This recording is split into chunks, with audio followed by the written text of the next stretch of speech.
All knife makers need abrasives, plain and simple. Here at Knives Templars, we're proud to partner with Phoenix Abrasives. I used to get my belts from another company, but they spent more time on marketing than they did customer service, sometimes taking 2+ weeks to ship my order. That's not the case with Phoenix Abrasives. They're obsessed with committing all of their resources to customer satisfaction. Whether you're using a 2x72, 2x42, 1x30, or something else, they've got you covered. They even carry Rhino wet sandpaper. So go to phoenixabrasives.com/shop and enter promo code TEMPLARS10 for 10% off your next order. 3, 2, 1, 0. You're listening to the Knives Templars. Get ready, y'all. We about to Bobby Boucher you. Bam! I got a piece off of the wagon that Sam Houston used to take JFK to the moon. Pinto sauce. I like that. Pinto sauce. Pinto sauce. You're tuned in to the Knives Templars podcast, featuring Odacir Special Sauce Pinto. I was a mean kid. Long time listener, first time caller. Eric T.R.E. Rivers. Holy crap, I built something. Don the Train Watson.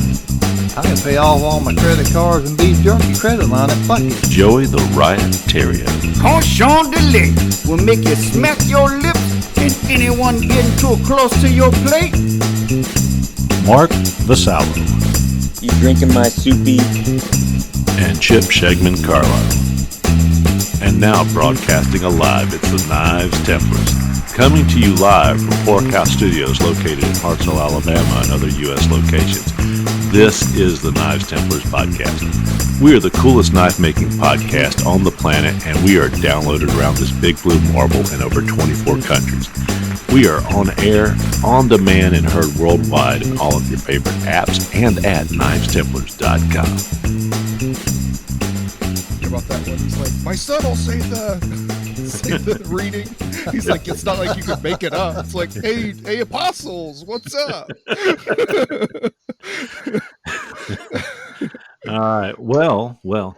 Hey, everybody. Welcome to Season 3, Episode 29 of the Knives Templars. We don't know what this episode's going to be called yet because none of us have made a fool out of ourselves enough yet to give it that name. But I promise you, we will work on it over the next couple of hours. I'm your host, Chip Carlisle, and tonight I have Don Watson, Mark Vasello, and myself, because other guys are on the road out at shows doing some things, but we are excited to have Mr. Kyle Daly and with the Knife Perspective podcast. And I would say a good friend of ours. He has one of the best podcasts out there. See, Kyle, can you reciprocate that? Yeah, I like your guys' a lot too. I've listened to a whole bunch of the episodes ever since since Jess Hoffman was on. Listened to a few before that, but yeah. All right. Well, they're even going to get better when you hear our listener feedback tonight. So you'll just have to wait and see. All right. And I'm not going to hold back now. I'll just go ahead and Jared Irby is with us. He is a Texas knife maker, loves to play with fire when he's at work, and also is part of the Last Blade Standing, the latest competition. And I've seen some of his knives that you guys can't see, and the guy is such a talented knife maker. I'm looking forward to him being on as part of our Maker's Mark tonight. Jared, welcome to the show as well. Thank you guys for having me. You're co-host by default because we've got some guys that are busy tonight, so here you are. Okay, well, big shoes to fill. I'll do my best. No, Shanghai is a bitch, but here you are, my friend. So you now, did you play with fire today? I did. So I just promoted and been out on the training field with rookie class and new drivers and officers today all day, burning stuff. So it's been a good day. Yeah. Well, I will let you know that I do fire extinguisher training at work for people sometimes as a safety engineer. So we've got that in common. Thank you for what you do. Yeah, thank you, man. So was the burning stuff the like simulated buildings where they use like propane and stuff to simulate the fire? Sometimes we use LP gas and fake smoke and stuff like that. But today we got pretty lucky and we got to do Class A burn. So it's real wood and pallets and stuff like that. So it's Now, real smoke, real hot, what is more real. what is your what is your title I now? You just promoted to yeah. captain.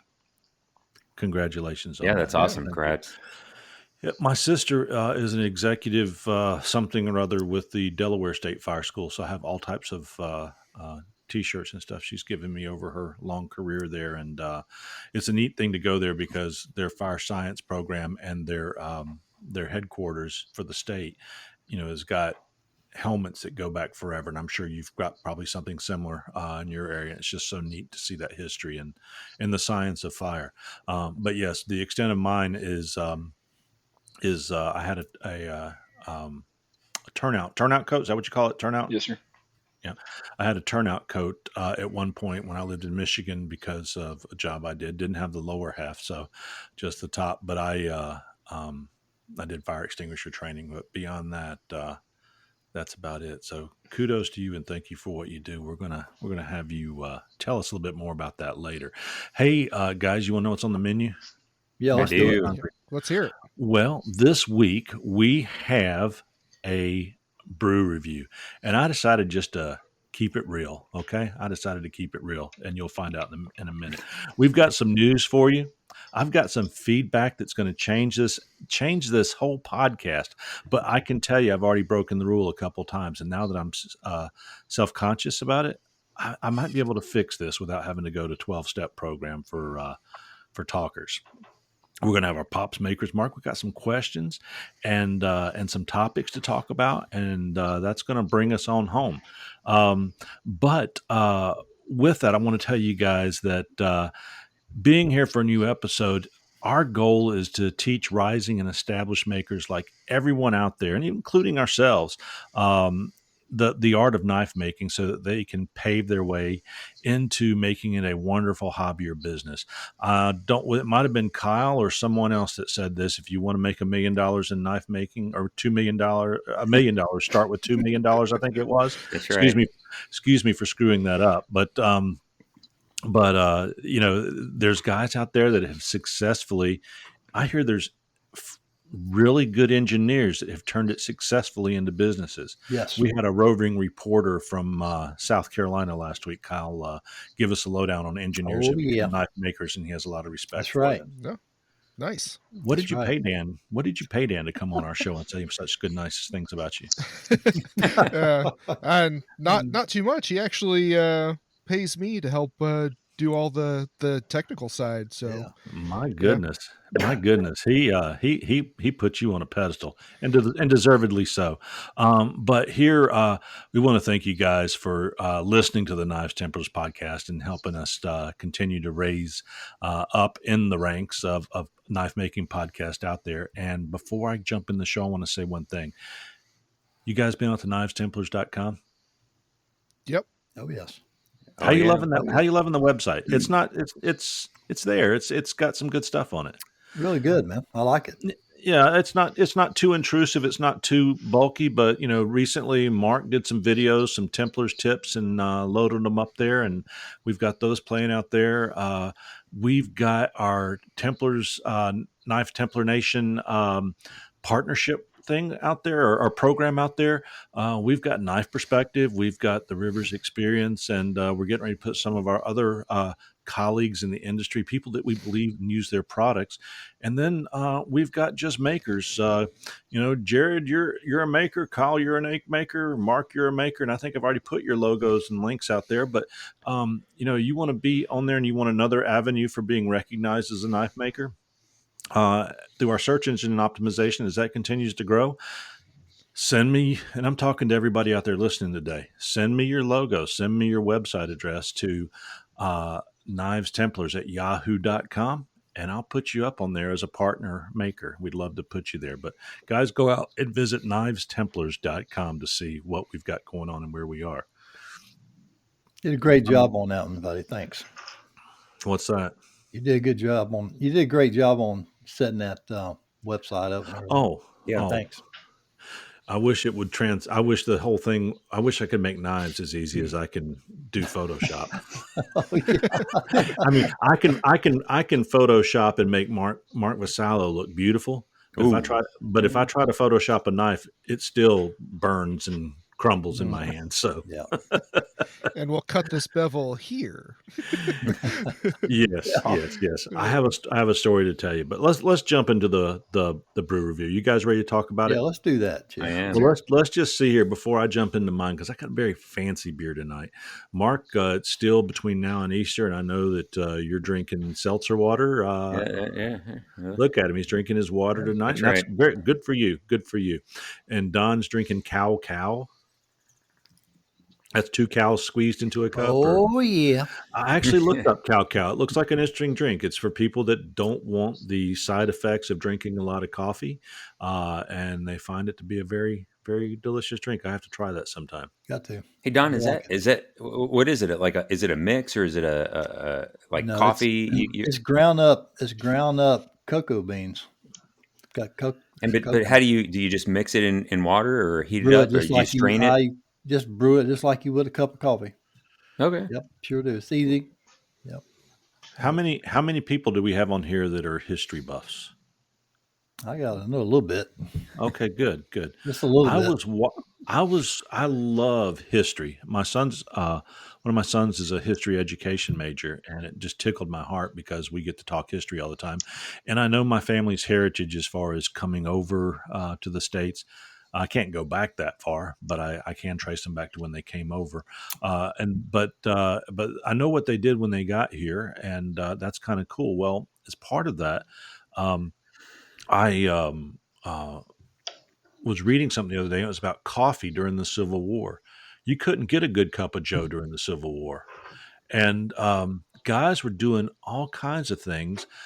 They were taking just about anything they could. What was one of the things I read?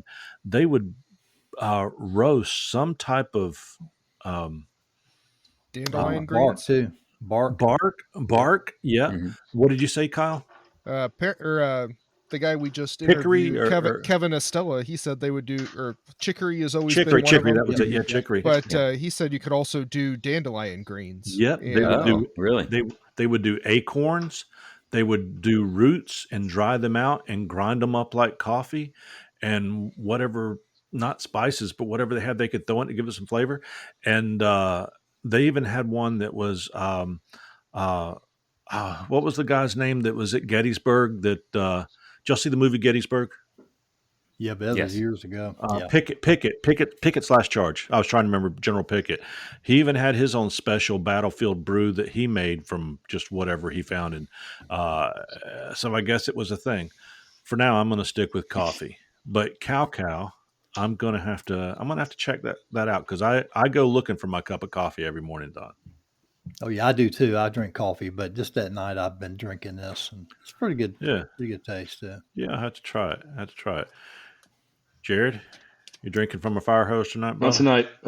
So just got off of work from a long week, so I got a little Jameson that I'm wrapping up with. Oh, watch out. A little All right. Jameson. All right. Is it Sounds in a good. styrofoam cup? No.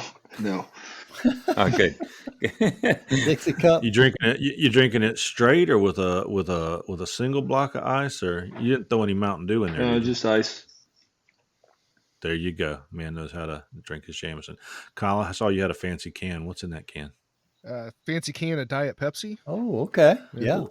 All Look right. at you. You came on here last time with a can that was like 97 proof, Yeah. 243% alcohol Yeah. volume, and tonight you're drinking Diet Pepsi. Well, that's what I had more than like 3 minutes to come down and get on the podcast last time. So Yeah, he jumped quick, man.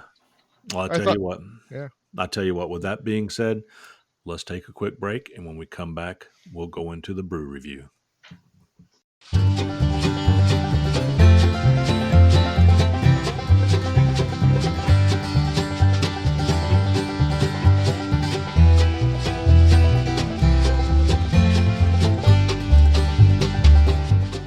Hey listeners, let's take a moment today to thank one of our sponsors for today's show, and that sponsor is Ameribraid Grinders. Eric and Kevin over at Ameribraid have sold thousands of these grinders, and they are super nice guys, and their customer service is excellent. I would know. I've been personally using their 2x72 grinder now for 2 years, and it has changed my knife making to a whole new level. So if you're in the market for or looking to upgrade from that 1x30 or 2x42, then give Ameribraid a look. There you'll find they have 3 packages of grinders to offer. They have a mastery package, a foundations package, and a get grinding package, in which all of them come at different price points. So I'm sure you'll find something that'll suit your needs as a knife maker. Also, Ameribraid has a ton of innovative attachments for their grinders. So listeners, you can find out about all of this at www.ameribraid.com. Go give them a look, see what they have to offer today. And now, back to the show.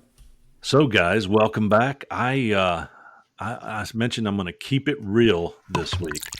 I go out looking for something fancy, maybe something from the area or something in the region every week, and something that just looks fun to take a drink of.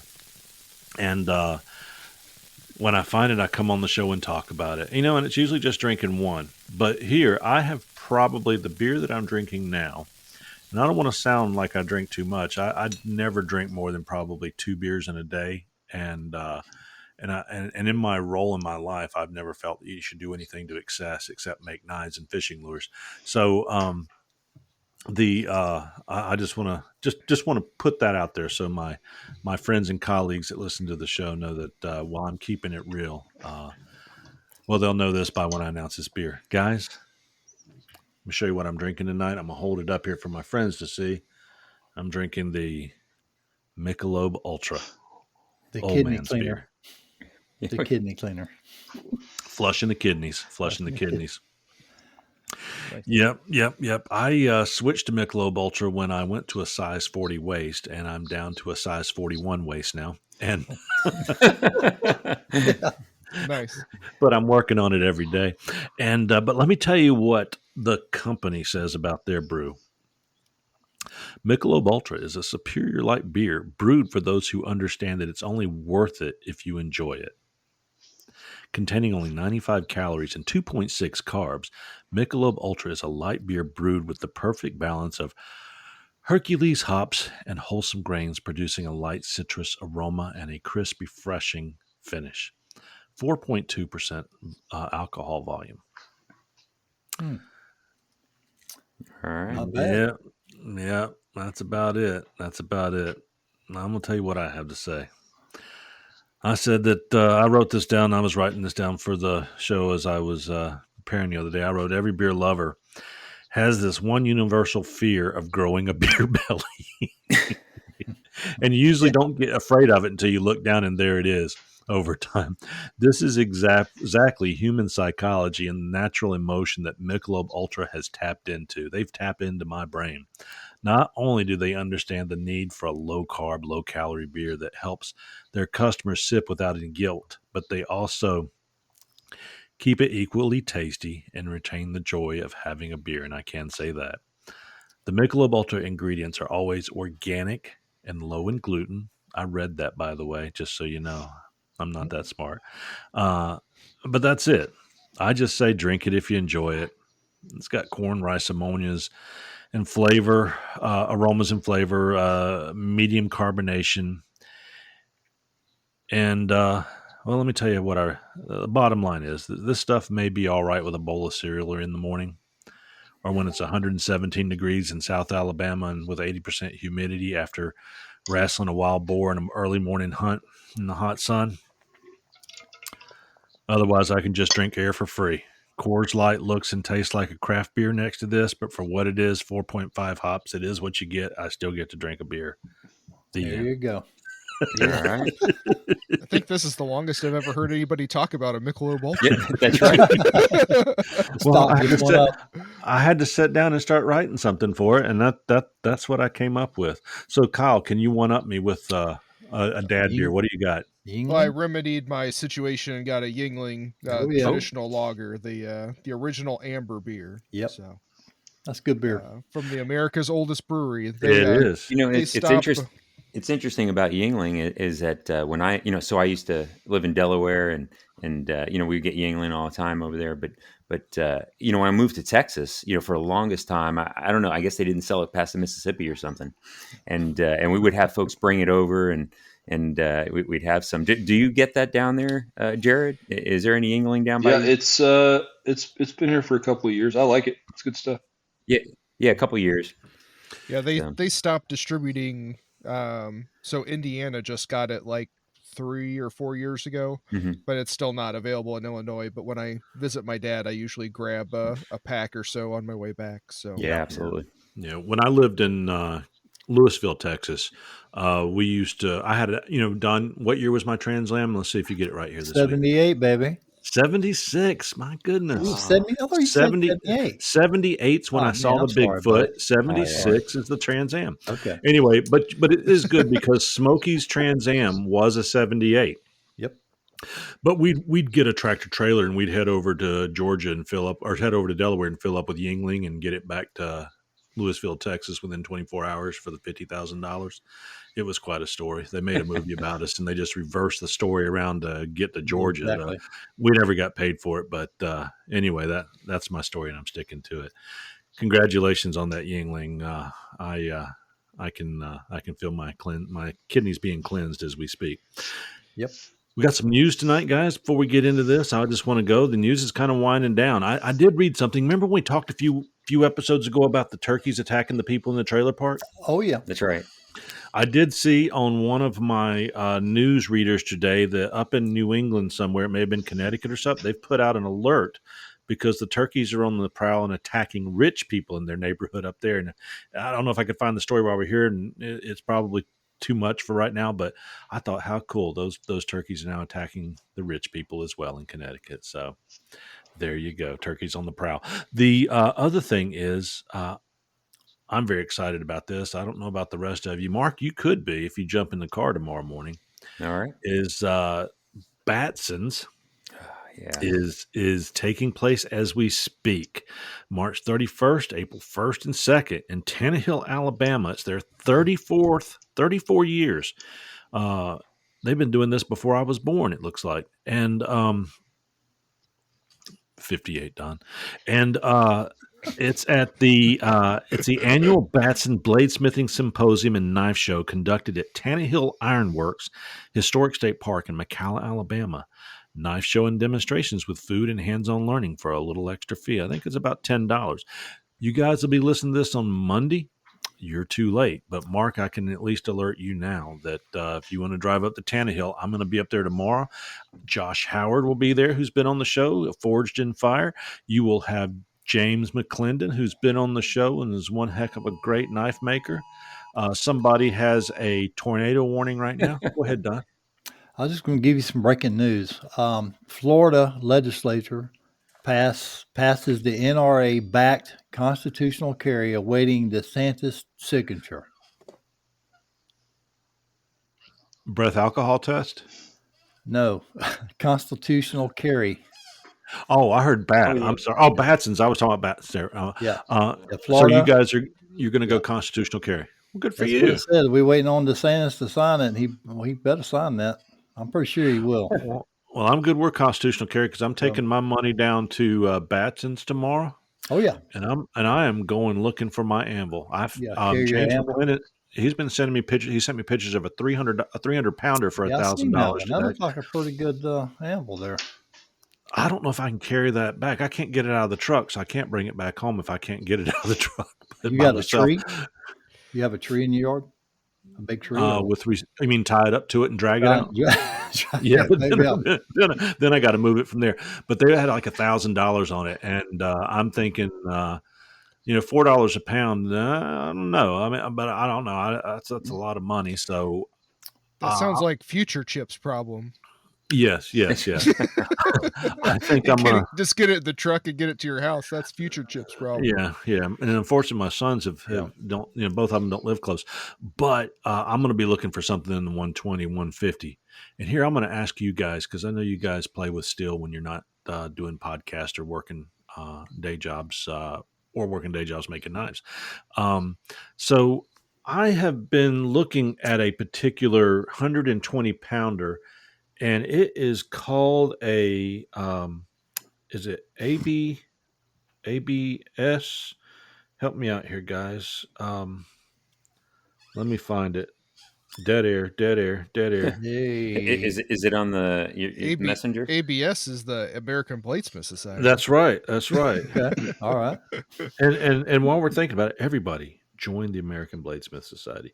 Start your journey today on becoming a journeyman smith within a couple of years, and when you do, you will have the opportunity then to become a master at some point in time.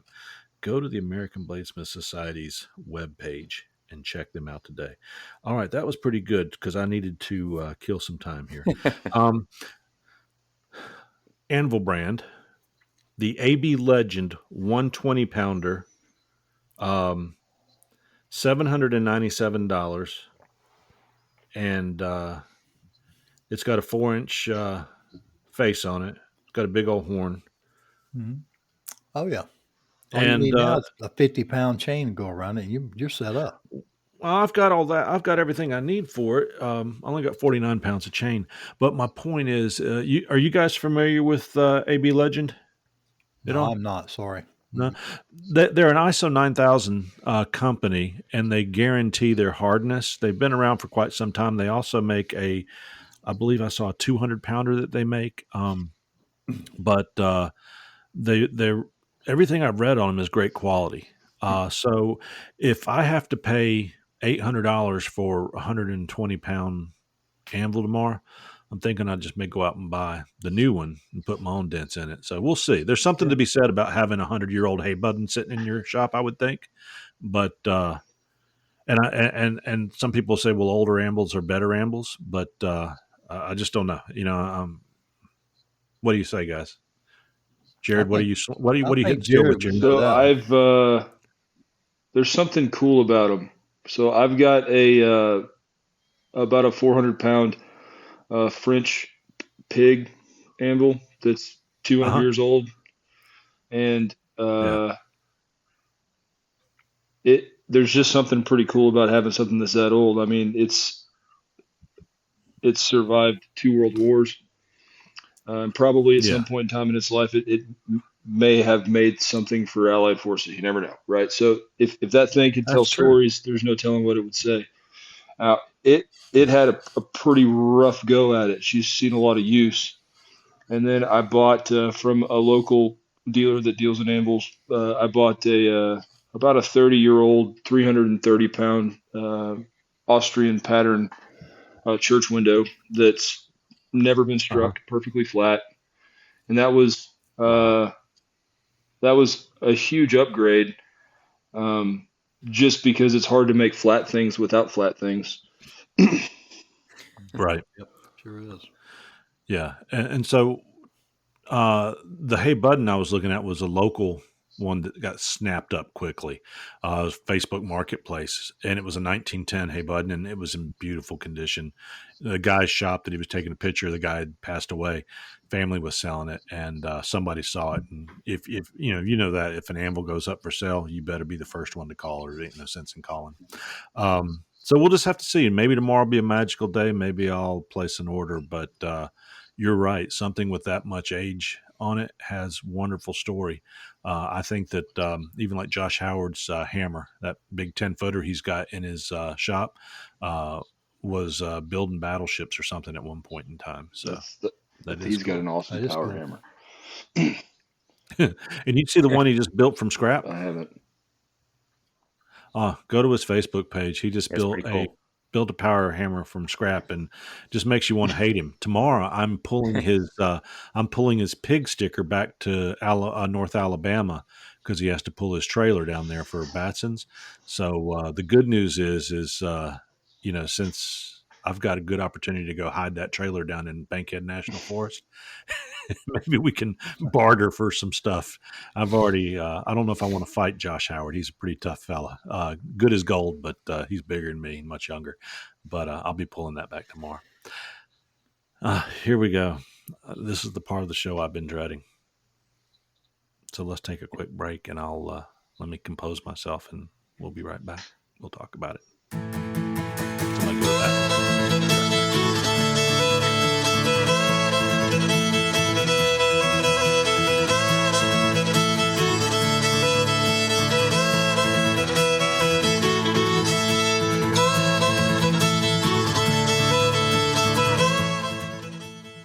Majestic Forge is owned and operated by Brian and Kayla Horn in Rushville, Ohio. With many years of experience manufacturing 2 to 5 burner gas forges, Majestic Forge is your number one source for blacksmith forges, farrier forges, and specialty forges. They are dedicated to creating top-of-the-line forges at a price you can afford. Majestic Forge has supplied forges to blacksmith schools, high schools, colleges, production shops, and TV shows such as Mythbusters. And Majestic Forge is the forge of choice for televisions forged in fire. Knife makers are in luck as they offer forges that come with 2 or 3 deluxe burners. Here at Knives Templars, we are sure that you can find a USA-made Majestic Forge to suit your needs. Check out your next forge at majesticforge.com. Welcome back. Welcome back. And while we were away, Don's holding up pictures from the internet. I think it's anvil porn or something he's holding Yeah. up. What do you got there, Don? It's a Hercules 200-pound anvil, $900. Where's that at? It's down here, I think, in it will be. It's in Florida. It's in Florida. You gonna drive it up? I could. I got some Michelob Ultras, and I'll buy some cow. Is that it? Is that enough to get you to bring it up? I might be able to do that. No, it don't look that good, man. It's down in Braden and it's rusted out pretty good. So yeah, you see a lot of them that people have stuck out in their gardens for decoration over the years. Now it's funny, they'll stick one in the garden and it's just rusted all to pieces and chipped up and everything, and they'll have like $600 or $700 on it because hey, they heard you can get a lot for anvils, but some of these things just look crazy. So, but I hear once you get your first anvil, they just come running to you one right after the other after that, just like when I was a young man and had my first girlfriend, right? Yeah. So, all right, guys, I've composed myself. Are you ready for it? Yeah, let's do it. I'm ready. Nobody's allowed to laugh. Here's our feedback from the week from MR. MR writes, as a knife maker and regular listener of the Knives Templars podcast, I enjoy you guys. That's great. Yeah. Really If you're open to one suggestion, I'd offer it with the sole purpose of trying to improve the listener's experience. Here we go, guys. And laughingly, I know this probably won't come as any surprise. Don't you guys laugh. Stop it. It's really difficult to listen when Chip talks over the guest and other co-host. He's always asking questions of when they're explaining something in mid-sentence. If you could wait to comment after that person finishes their answers, it would make for an A+ podcast. It's just my 2 cents. Nobody asked for it. Hope you guys are doing great. For John, MR. Thank you, MR. Appreciate it. That's how you get better, man. Good criticizing or critiquing. That's how you grow, man. Well, I have to tell you. See, I waited till you finish there. I have to tell you. I see how you did that. That was good. Okay, so being very careful. Yeah, he's exactly right. All my life, I have had to apologize for starting a sentence before the person finishes because my mind's already processed what they're saying. And I've worked very hard to get good at that. But to compound things, on our last episode when I was editing it, somehow or another, I kicked Joey Terrio's audio out about 4 or 5 seconds. Mm-hmm. And since I do a lot of the talking, I was just constantly talking. He could be saying, well, Mark, here, tell me what you had for dinner or for lunch today. Let's see, for lunch. All right. So, do you really think that if lunch is that good, that's what was taking place? Yeah. and I think was it Otis or Don or somebody sent me and said, hey, great podcast, but what happened with the audio? And so I went back and found it and I fixed it and relaunched it. So that compounded it. But MR, you're exactly right. And I'm going to work on it every episode and every day as I continue to. Here's the good news. I fired an email back off to MR. Yeah, I think didn't you post that? I wasn't going to take that line down. You know what I told MR? Thank you. What's that? I said thank you, and you're exactly right, just like I told you guys right now. Right. Hey, And he responded back to me a nice thing, and I think somebody attacked Jared. And he's Nope. Yep. Sorry. watch out. Yeah, Jared's been attacked. Call 911. I'm back. First responder down. Did you No, fight I him just off, get Jared? easily distracted. So we went back and forth having this pleasant conversation, and then I invited him to the Knives Templars chat group, and so he's in there with us full time now. He's going to be on the show on a future edition, and that's when I'll get even with him. But honestly, he is such a blessed, fine man. Makes some of the most beautiful knives in the world. And guys, if you've got feedback for the show, good or bad, you send it in. If you want to talk bad about Kyle Daly, hey, send it in. We'll pass it off to him. Kyle doesn't get bad. Kyle doesn't get bad reviews though. No, he does not. It's Dan. Dan is Usually. Yeah, and Dan says he's just hardened to it anymore. Yeah, Dan lets it roll off his back pretty good. So Well, he usually says the more controversial things of the two of us. So well, he I don't said you usually only have had any hot takes. There I go again, but I'll let that out so nobody will know it. But Dan said that it only affects 4 listeners, and that's the 2 of you and both of your wives. So his wife just needs to get over it. That's just who he is. And Natasha from Atlas Materials, she listens to every show. she's a great lady. Yeah, she is. They're at Atlas Materials. Yes, yeah. I've never had the pleasure. Mm-hmm. And all joking aside, I enjoyed Dan on the show so much last time. And Dan on the show is one side of Dan. Dan in person, both are great guys. But my gosh, and the same with you, Kyle. But I mean, when we got away from that show, I mean, I was affected by it. I mean, like I felt like I had just talked to one of the nicest guys. Very, very knowledgeable, and just the kind of guy I'd like to go sit in his shop and just watch him work and talk to him. Just wonderful. Yep. So I'm glad we got him on here, and glad you've been on here as well. Mm-hmm. So anyway, thank you for the feedback. Keep sending it in, and we'll keep responding to it. Thank you. That's what we got. We'll be right back. We've got a listener that doesn't like our advertisements, so we make sure we get 7 or 8 in here, Kyle. Yeah, that was our other feedback. Too many advertisements. You got to pay the bills. Yeah, got my credit card down at Bucky's. I don't know if you heard of the Mike Moran, the Catch Bit podcast. I have. I've heard of Mike Moran.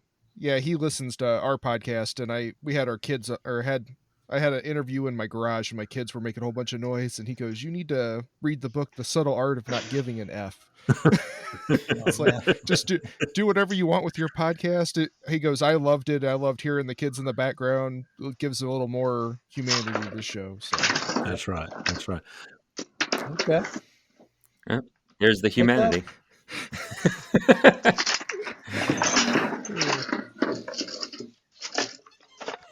Maybe that's your Sasquatch. Meanwhile, back in Texas. Are there tornadoes in Texas tonight? I know we took a break, so I'm trying to get some more power to my phone here. That's what I was doing when I was easily distracted earlier. Quite all right. No, that's quite all right. We're actually getting ready to go into the Maker's Mark here in just a second, so you go ahead and do what you need to do, and we'll come right back into that. So take your time. We're just laughing. We love it. Oh, look! Now we're totally falling apart. Now the Daily Army's coming in.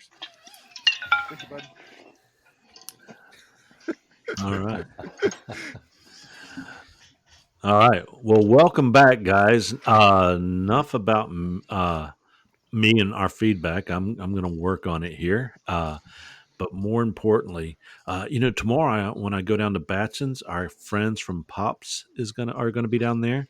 So I'm looking forward to catching up with those guys and introducing myself. I've met a couple of them, but looking forward to saying hello to the whole team. And I'm kind of hoping our our junior Templar is running around there somewhere, and he's not doing IT work at some school tonight. So, Luke. Oh yeah, Yeah. Mr. Luke. Yeah. I'm hoping Luke's going to be down there as well. We'll see tomorrow. I have to send him a text and see.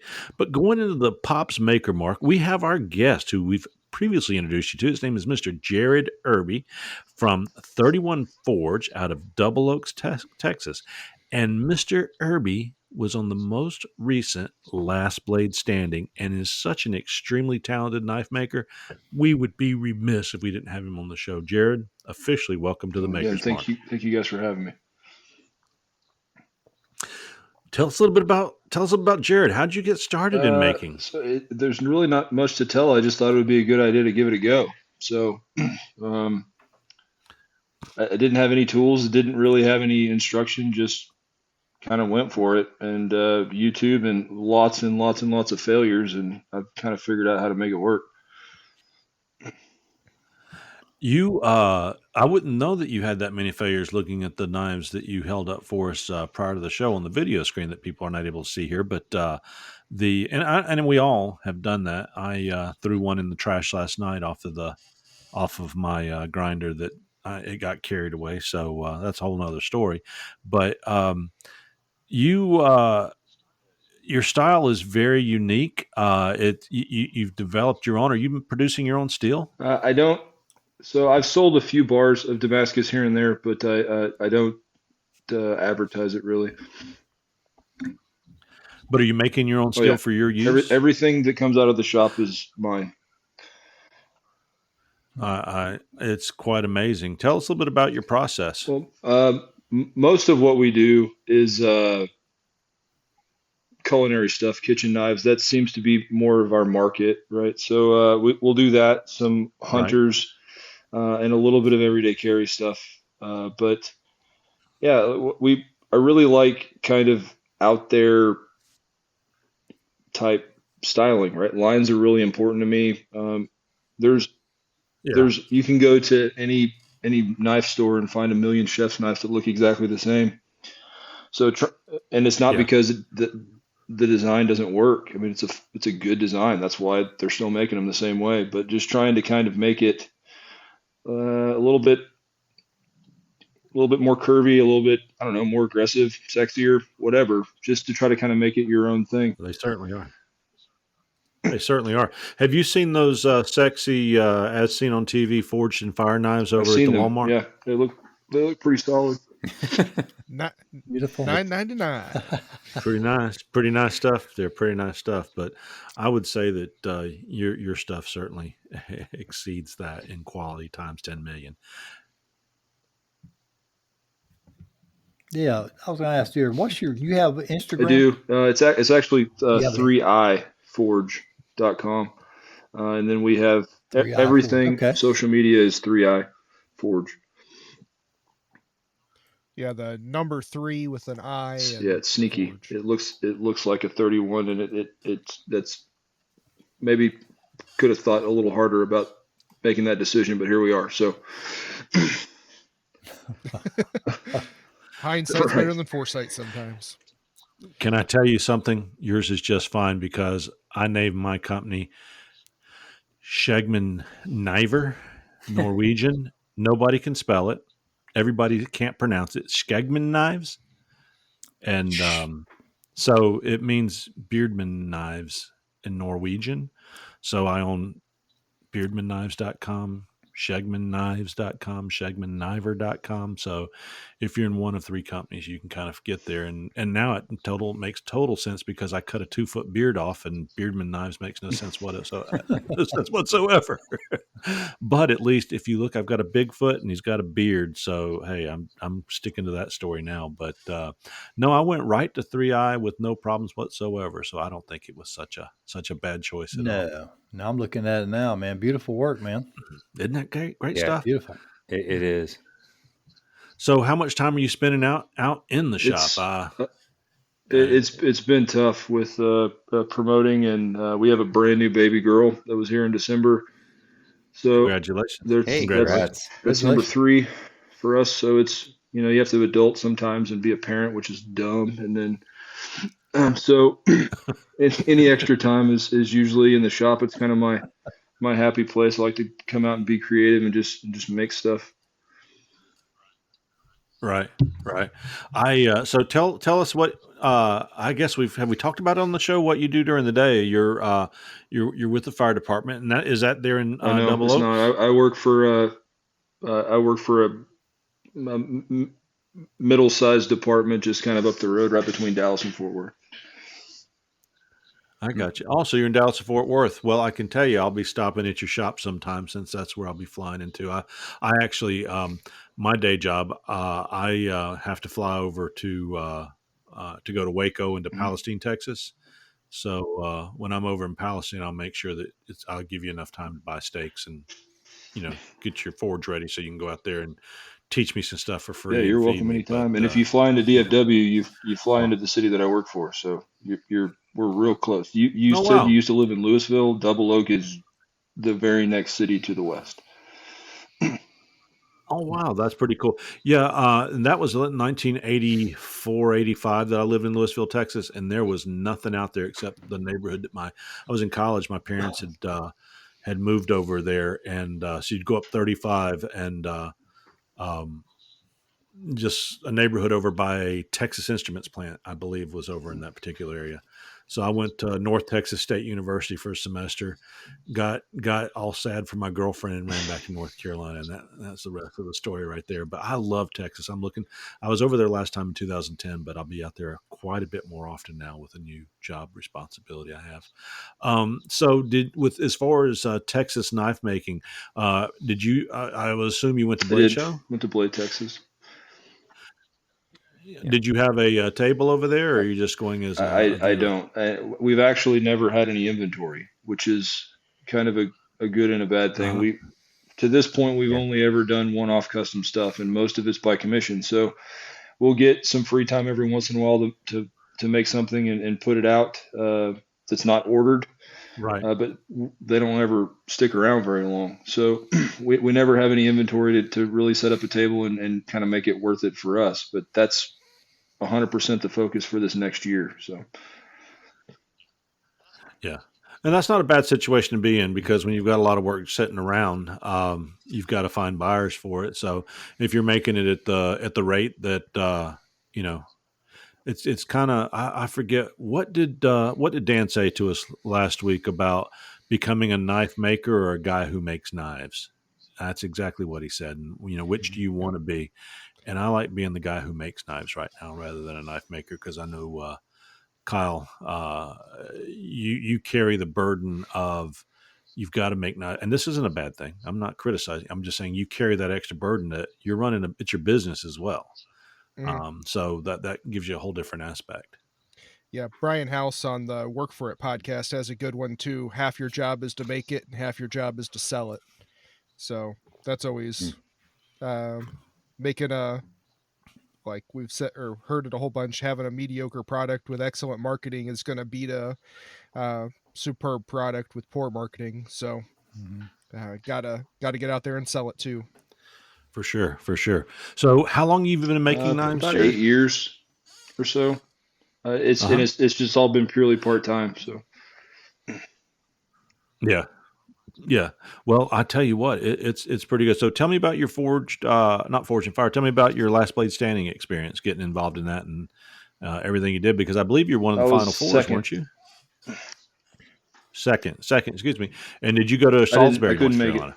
It was Oh, well, just so you all know, it's not Salisbury, as they said in the advertisement. It's Salisbury. I got family from Salisbury. Is the reason I say that. But man, what a cool it experience! was Tell us cool. about that. It was quite the honor to be invited. It's kind of an invitation only tournament, and there was 64 to start with, and they did it all bracket style, NCAA tournament type stuff, and it was there was a lot of really really talented makers that were involved in the competition.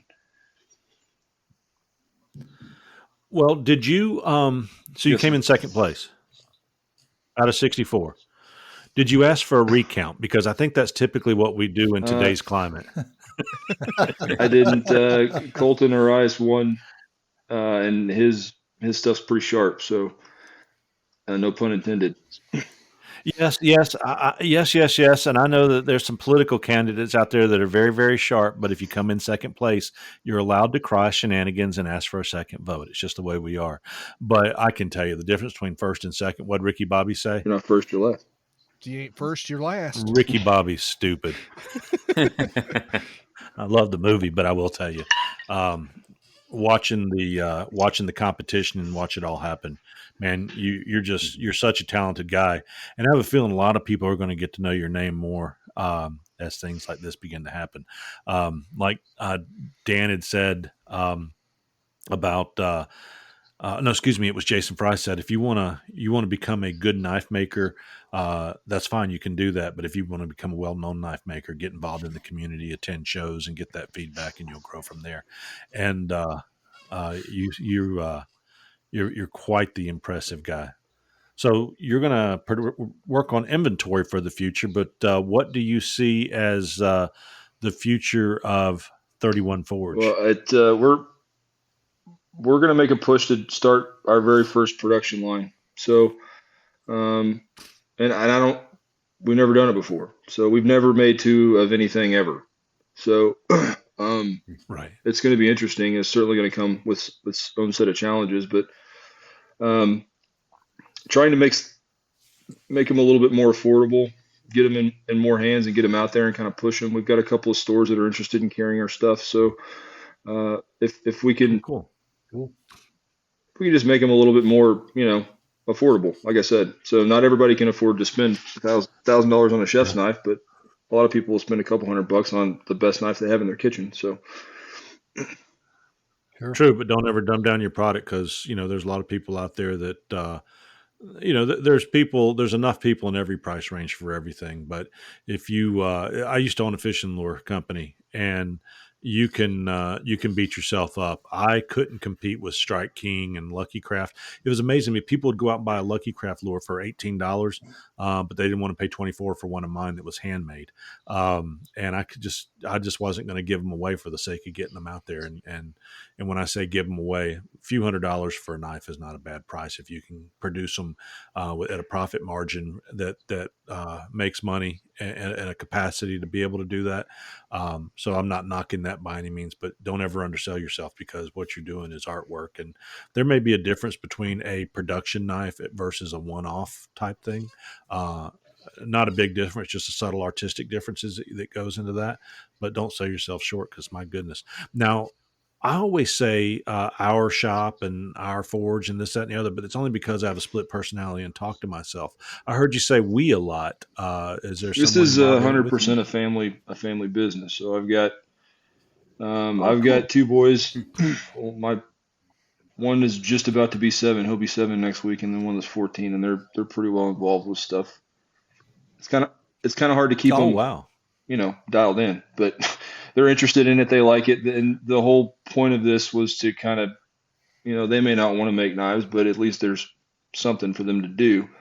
I'm not trying to teach them a trade, but I'm going to teach them what a dollar feels like to earn. Right. So that's just kind of the point of the whole thing. So I got a brand new daughter. My wife handles all of the marketing and logistics for us, shipping and all of that stuff. So she's the one that takes all the pretty pictures, and she's the one that puts everything out there and addresses it and stamps it and ships it and orders all the steel and all that stuff. So everybody's involved. So basically you're slave labor for her company. 100%. Yeah. She tells me, see, I'm the same thing. She tells me exactly when I can do things that aren't ordered. Right. So she tells me when I can have playtime and when I have to actually get stuff cranked out. See, my wife gets the credit card bills and all the invoices and stuff I spend, and she comes out and talks to me like it's her business. And I keep telling her, I said, it doesn't say Miss Carlisle's Knives at the top of my invoices. And then she tells me how it really is. So yes, she lets me know. she lets me know when I can put my pants on and go out to the shop and work as well. But it's so cool you're doing that with your sons because even just teaching them to work with their hands, because too many kids, all their handwork is done in front of video games, and you're teaching them something that can transition into a trade, transition into a backup trade. If they're in more of a white collar role, and it's always good to have that.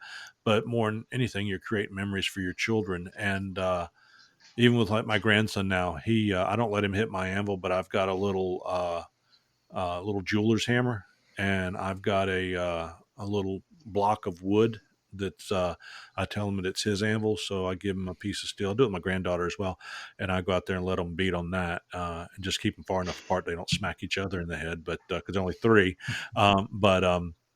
but yeah, I'm kind of planting those seeds too, and that's so cool you do that. I know Kyle, he actually under the table he's paying his sons, but they're both very good at sanding micarta and steel. And his they get out of school, one just walked off screen a little while ago, and he's like, "Daddy, my hands are bleeding." He's like, "Get back there and sand that steel." My fingers hurt. Now your back's gonna hurt. You just pulled landscaping duty. Do you want some spam for breakfast, son? Yeah. My boys are both in first grade, so still got another year or two before I can get them to be too helpful, but they love running the shop back, so that's almost as good. Yep. Always less to Yeah. do if that's the case. It's just family involvement, and you can't beat family. You can't beat involvement with others. Too many people sit around in the same room around the same table staring at their phones these days. It's bad. Even I fall into it. We all do from time to time. But when you can break away from the telephone computers and spend some good quality time together, and anything, but especially knife making, that's cool. That's cool. Well, guys, here we come, and this is where we take our big vote, whether Jared gets to be an official Knives Templar and gets invited in the super secret Knives Templars Club. Did you know we got 2 spies in there? No. Yeah, I had no idea. A couple of the executives over at Knife Perspective are in there seeing everything we're doing and talking about, and probably taking it back to the guys over at Knife Perspective and reporting on it. We'll just let anybody in, won't we? Hey. But this is our secret private club that we invited our Knife Perspective friends into. And so we're going to take a vote right now and see if he's in it. And with that, let me tell you, Jared, if you get a positive vote and you get in, I don't want you to get anxious. But with that, Mark is on his phone right now typing out a certificate it's just an email, but he's sending a certificate. It says certificate in the subject line, and it's just addressed to you and says you're a member of the Knives Templars. In addition to that, you have all the rights, and you get a key to the sauna and everything else over at the Knives Templars, but you have no voting authority and you have no budget. So don't even come to me with an expense report for a Coca-Cola. We're not paying for it. But you can come in there and share all of your information that you have in your brain for me to glean from and become a better knife maker myself. So with that being said, I can see the excitement in your eyes and you want to get in. Kyle Daly, you're a voting member tonight, you say? Yeah, looks great on Instagram. I love the kitchen knives. That's mainly what I make. So you're looking good, man. Do you have a hammer, Jared? What carbide hammer? There I we do. go. I have one somewhere around here. Straightening hammer. It better say Daily on it. You should have asked him before the vote. Yeah, but he's already voted, so you're fine, Jared, at this point. Mark, you say? Yeah, absolutely yes. I say yes, and I know what's about to happen, so let me cotton my ears here. Don? Oh, yeah. Yeah. And with that, oh yeah, and Jared, welcome to the Knives Templars Club. You are part of the Knives Templars Nation as long as you want to be in it. And if you do if I'm out in Dallas, Texas area, and I get an opportunity to meet you, which I certainly hope I do, I will buy your lunch, your steak, your Coke. You don't have to worry about. You don't have to worry. You can't go buy it yourself and turn it in now, but I'll buy it for you. Understood. Welcome to the Knives Templars. Welcome. Jared, you're welcome to stick with us. If you've got to jump off, that's just fine too. And as we always talk about, just make sure your upload says 100% complete before you jump off. And with that being said, Mark, you look like you got to go to the restroom. Always. All right. We'll be right back. We'll be right back.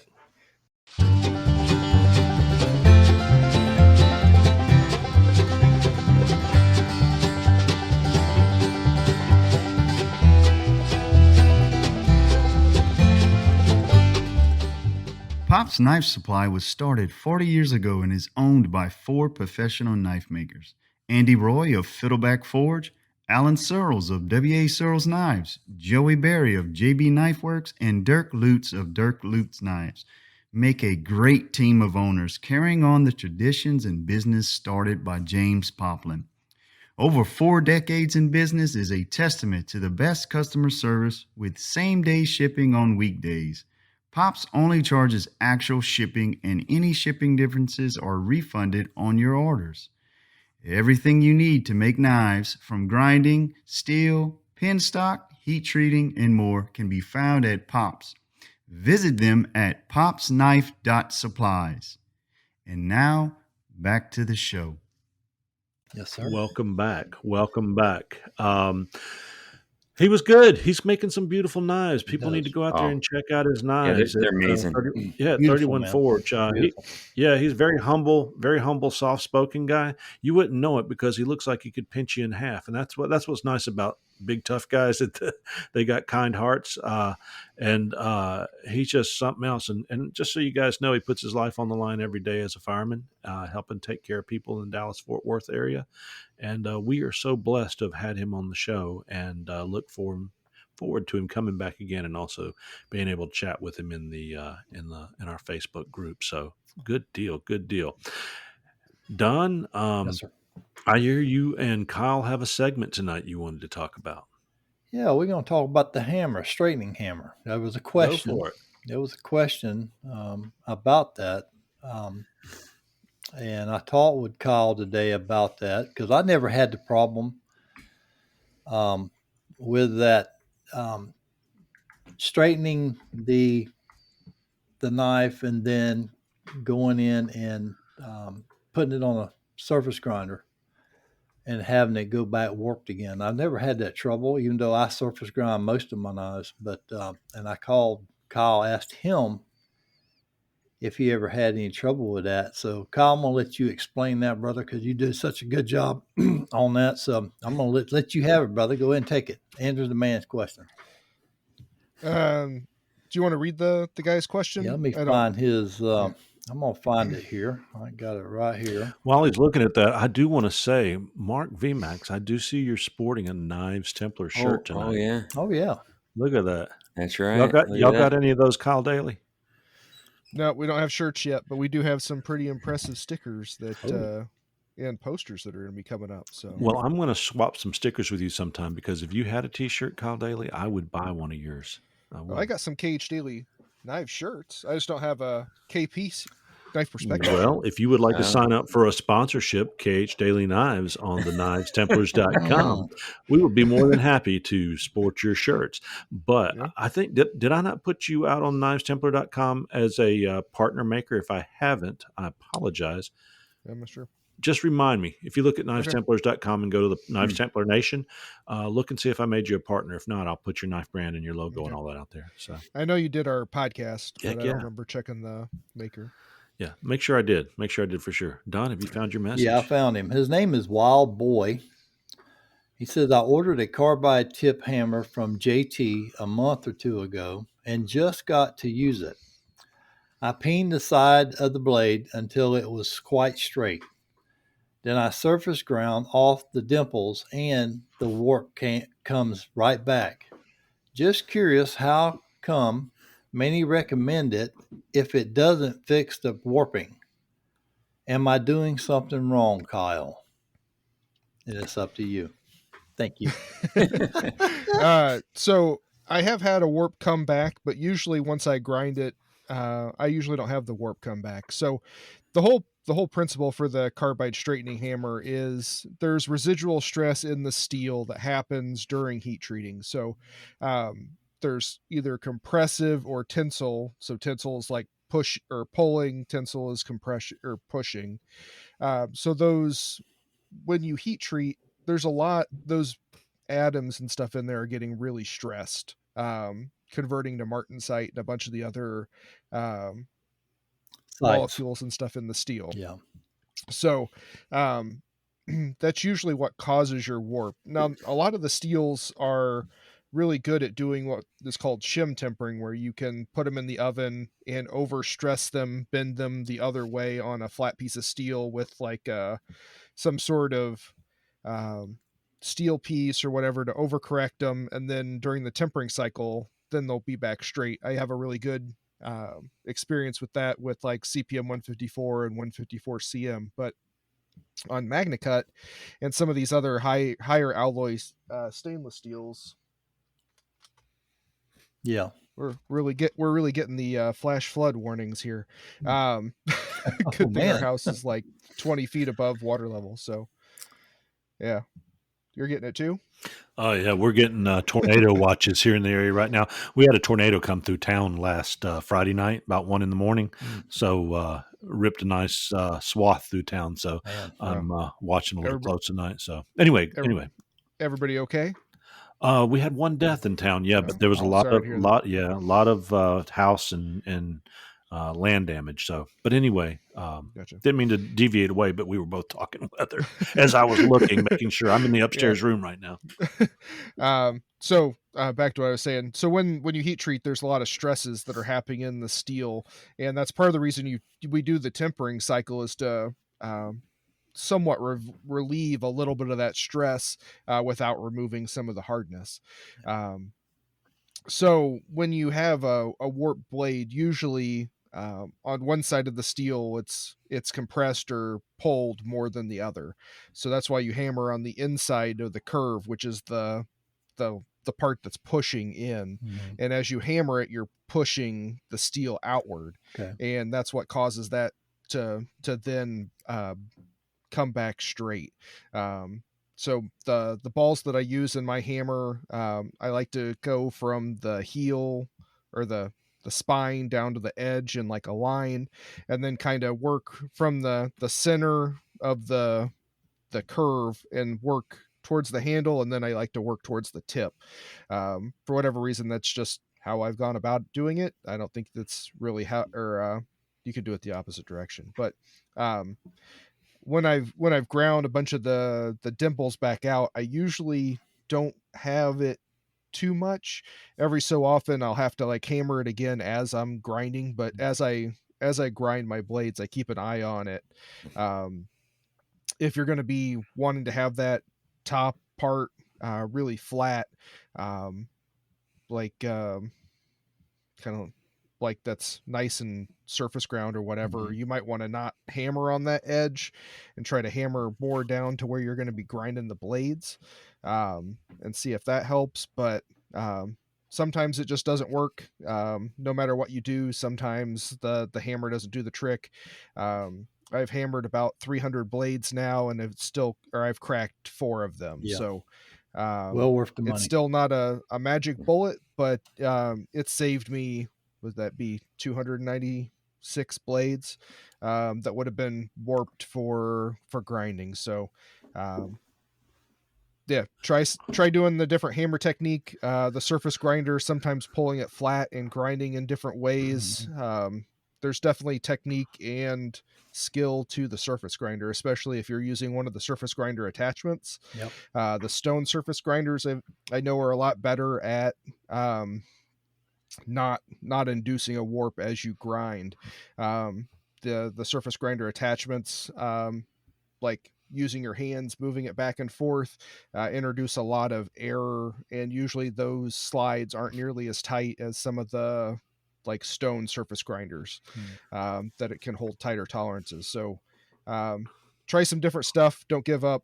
You can message me and I can try to help you some more if that stuff doesn't help. Well, thank you, Kyle. I believe that Wild Boy will probably appreciates what you just said to him. So maybe he can take that to heart. Like I said, I couldn't help him too well. I've had maybe 4 or 5 blades that's kind of warped, stainless, and I seem to have no problems. But and get them straight and flat. I mean, so I've been real pleased. I mean, say 5 blades. You figure if it costs you $20, if you're doing Magna Cut and you're doing an 8-inch blade, you're looking at probably about $30 a blade. So if you can save that $30, that takes the place of the hammer after about three blades. So well done, man. Yeah. And for me, it's almost all my, or pretty much all my knives have file work and stuff. So I've got a pretty good amount of work into every blade before I heat treat. Yes, so, most likely. Even though I grind everything post heat treat. Yeah.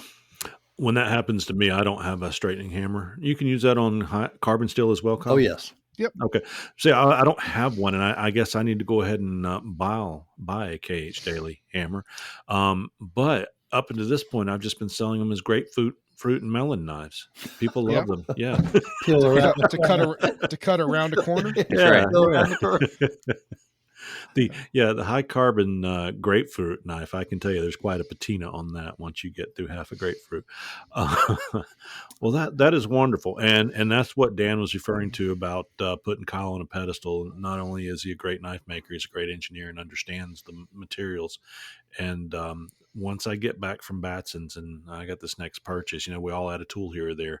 Miss Daly, I will be picking up one of your hammers because I want it to come from you, especially with that T-shirt you said you'd include. So that is good. Yeah, that is cool. Nice. That is cool. No.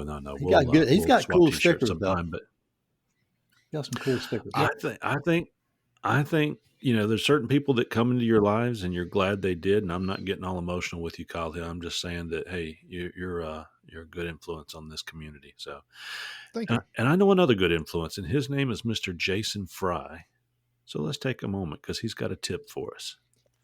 Hey, this is Jason Fry. I wanted to talk a little bit about the business side of doing a knife show. Got a little bit of philosophy on that I'd like to share with you. One tip would be that you need to bring something to pay for your table, right?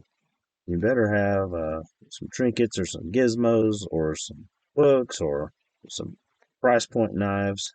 If you show up with, unless you're a master smith, unless you're somebody special, you better show up with some stuff that's likely to sell, that you can sell in a hurry.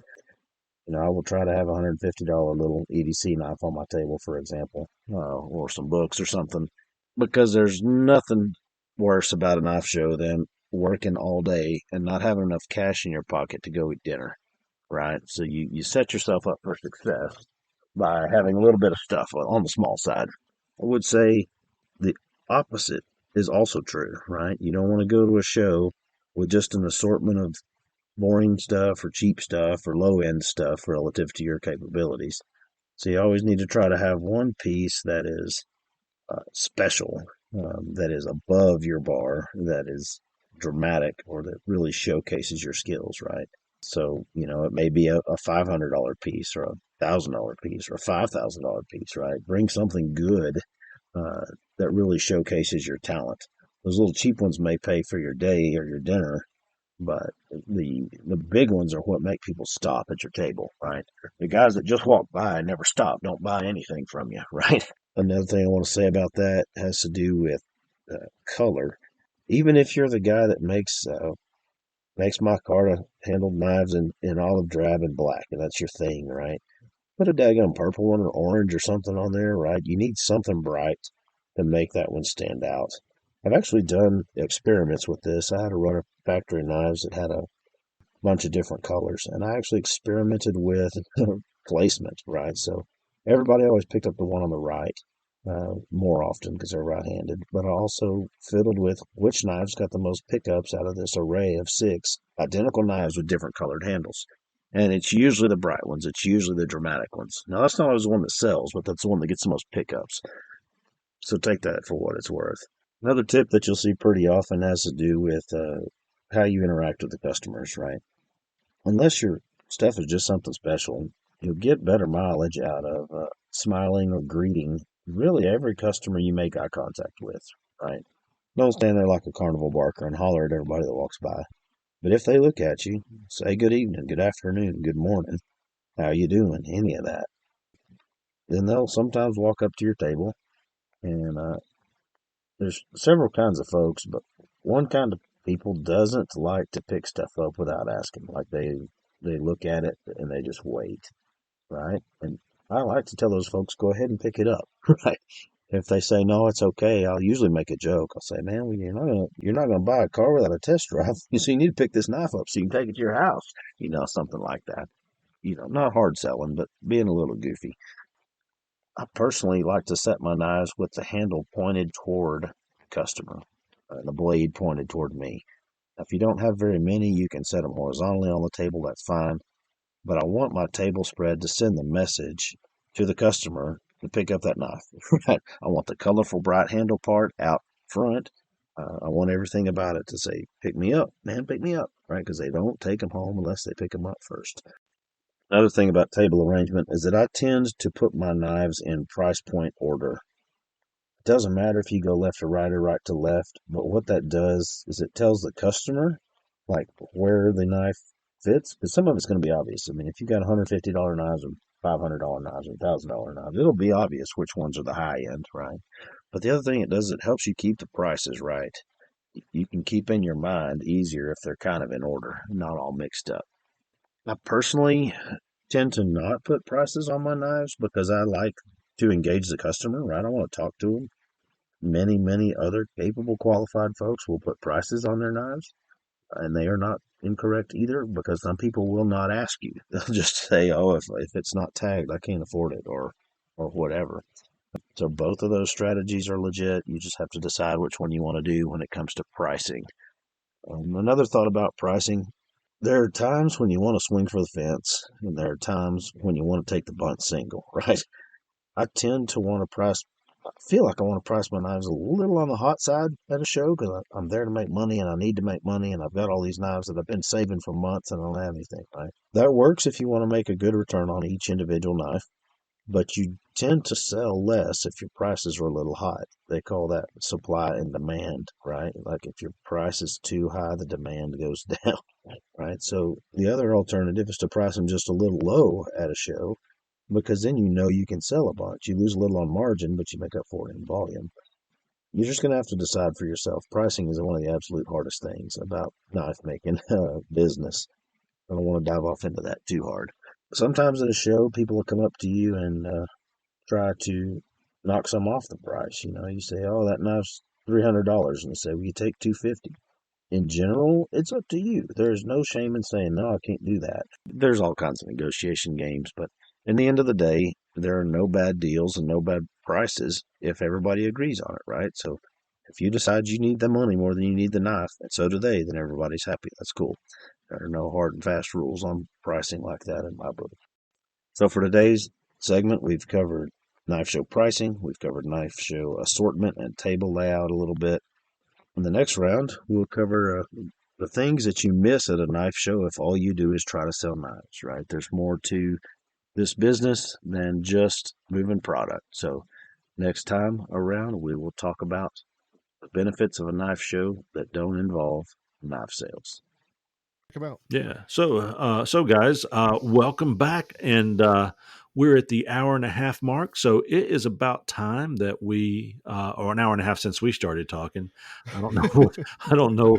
I tell you what, if Mark VMAX don't quit saying all them words that I got to cut out of this thing, that no, I'm just joking. They won't know that, Mark. They're like, Mark's got a potty mouth. My gosh, no, he doesn't. I don't have to cut it out. We just did talk for about 20 minutes before we got started tonight, but got some questions. Thanks for the feedback on the hammer there, Colin. I am going to get a hammer from you.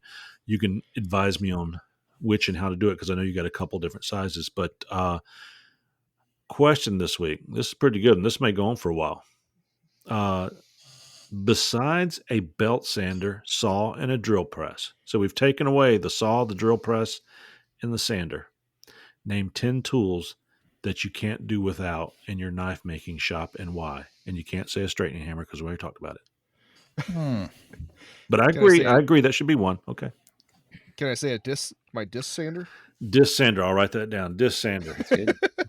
That's one. And why? You have to say why. So yeah, doing my bigger kitchen knives, I couldn't imagine making them as well as I do now without my disc sander. It really helps cut down on my hand sanding and everything.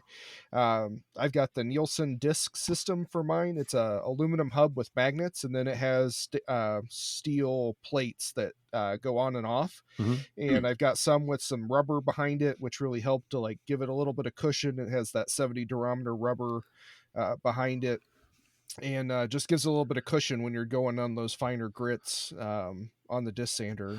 Just helps give you that nice distal taper. You can get pretty much the whole blade on there at one time and get it all flat. So that's a good question that I've got. You think about your disc sander, it's going around. So one side's going down, one side's coming up. And as you go to sand things, can you throw the blade across both sides of that circumference, or do you have to buy a big enough disc that you're basically hitting the up or the downside? I use a 9-inch. Well, it's actually 8 3/4 or whatever. So you could use 9.5 by 11 sheets of paper and trim around the outside. But I like to use the 9-inch PSA ceramic. PSA stands for pressure sensitive adhesive for people. Right. Discs that I get from True Grit. They're the 3M ceramic, and they sell those in 60, 80, 120, and 220 grit. But then after that, I have to go to I use the Endasa Rhino Wet Red Line 9 by 11 sheets and trim it. But yeah, I use the top half. Gotcha. You basically, and then I use the right side. I used to stop the VFD and have it spin the opposite direction. I was just doing that way too much, and it takes a little while for it to spin down and spin back up. So now I just kind of flip it back and forth. And yeah, I just you want to make sure you don't put the knife like through the actual center of it. But if you have it on the top you've got or the side, opposing grinds when it does that, right? It'll just give you a whole like arc. Gotcha. So you're going to want to make sure you hand sand or something after that. Or bead blast. Yeah, or bead blast. Just so you know, I'm putting my shopping list together for the next year for things. This is really what this question's about. So disc sander. Yeah, and I would highly recommend that Nielsen disc system. The guy's out of Canada. I've talked to Lawrence Lake at Maritime Knife Supply since he's in Canada. Hopefully he can help facilitate that transaction. Gotcha. All right. Who wants to throw out number two? Mark. I think maybe it's really apparent, but I think you need a vise. I'll tell you, I have everything in my vise all the time. I probably use it in place of a lot of stuff. In fact, I won't bring that up because that could be another item. But yeah, it's just good to, I have everything in there. So a variety of vices, That's right. Even a small modeling vise, I think I want to get one of those that is, see them on a little ball that you can position in almost any position. I think that's good. And so, yeah. I've got one of the Yoast 750 Di vices, and it actually has a rotatable head, and that's really handy. It's it'll go on sale on Amazon quite a bit.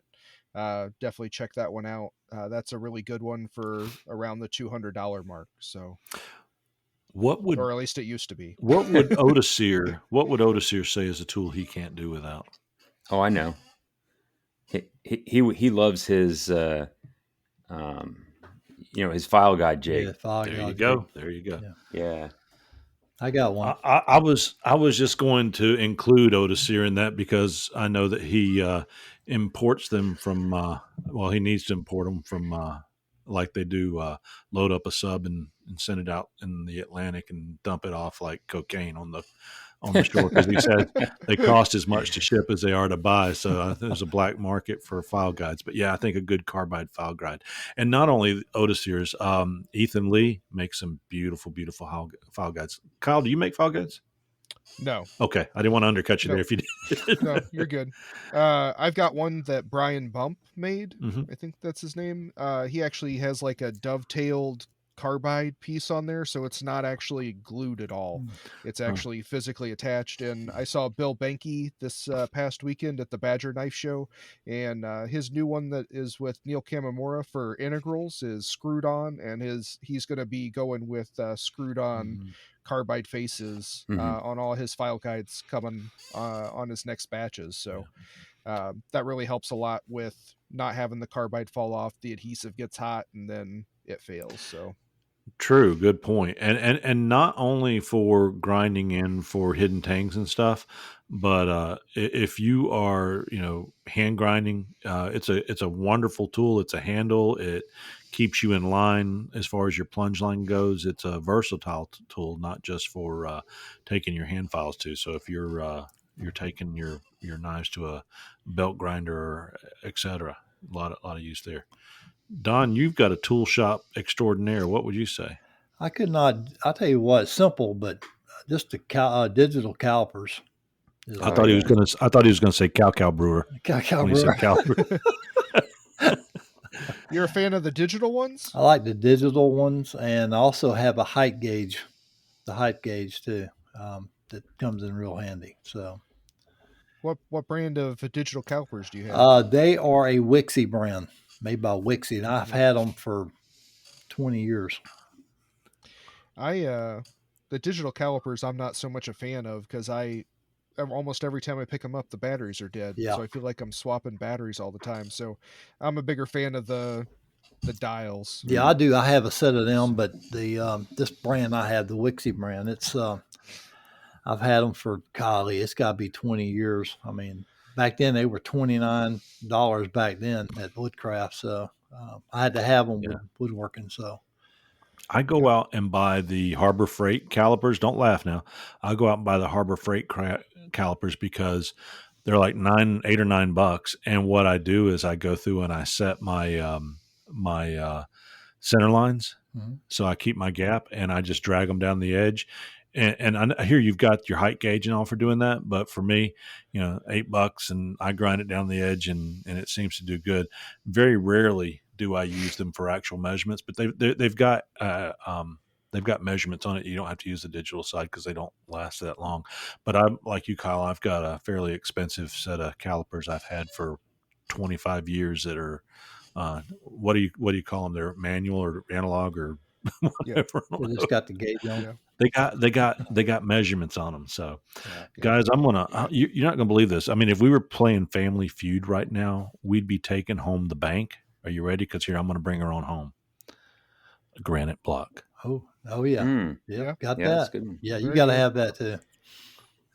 Yeah. A good I was going to add one more thing to Don's height gauge. Make sure you get one that has a carbide tip on for scribing. Exactly. It really helps with scribing the center lines and stuff like that on your blades. And Don says a carbide tip height gauge on your granite block. That's right. Yep. That's right. If you're going to use a height gauge, you got to use a granite block. That's right. Flat Yes. top.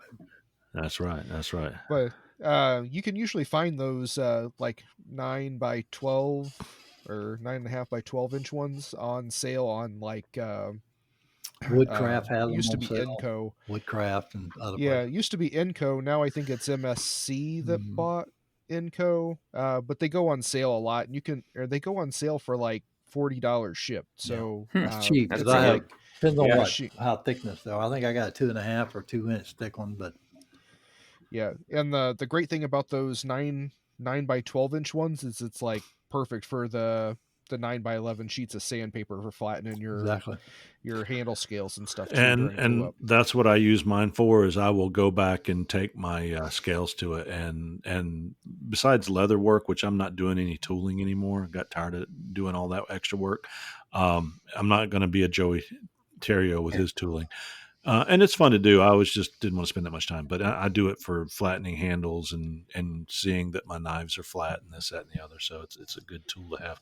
I would say anvil and forge, but you don't need those things necessarily. Well, let me take that back. You don't need an anvil to make knives. So we'll take away those things if you do something different. I would say a forge, a good gas forge, and it doesn't have to be expensive. It just needs to be reliable and do a good job, whether it's homemade forge that you've made the burners on or bought the burners and added it to it. But a good forge. I I don't believe have either one of those.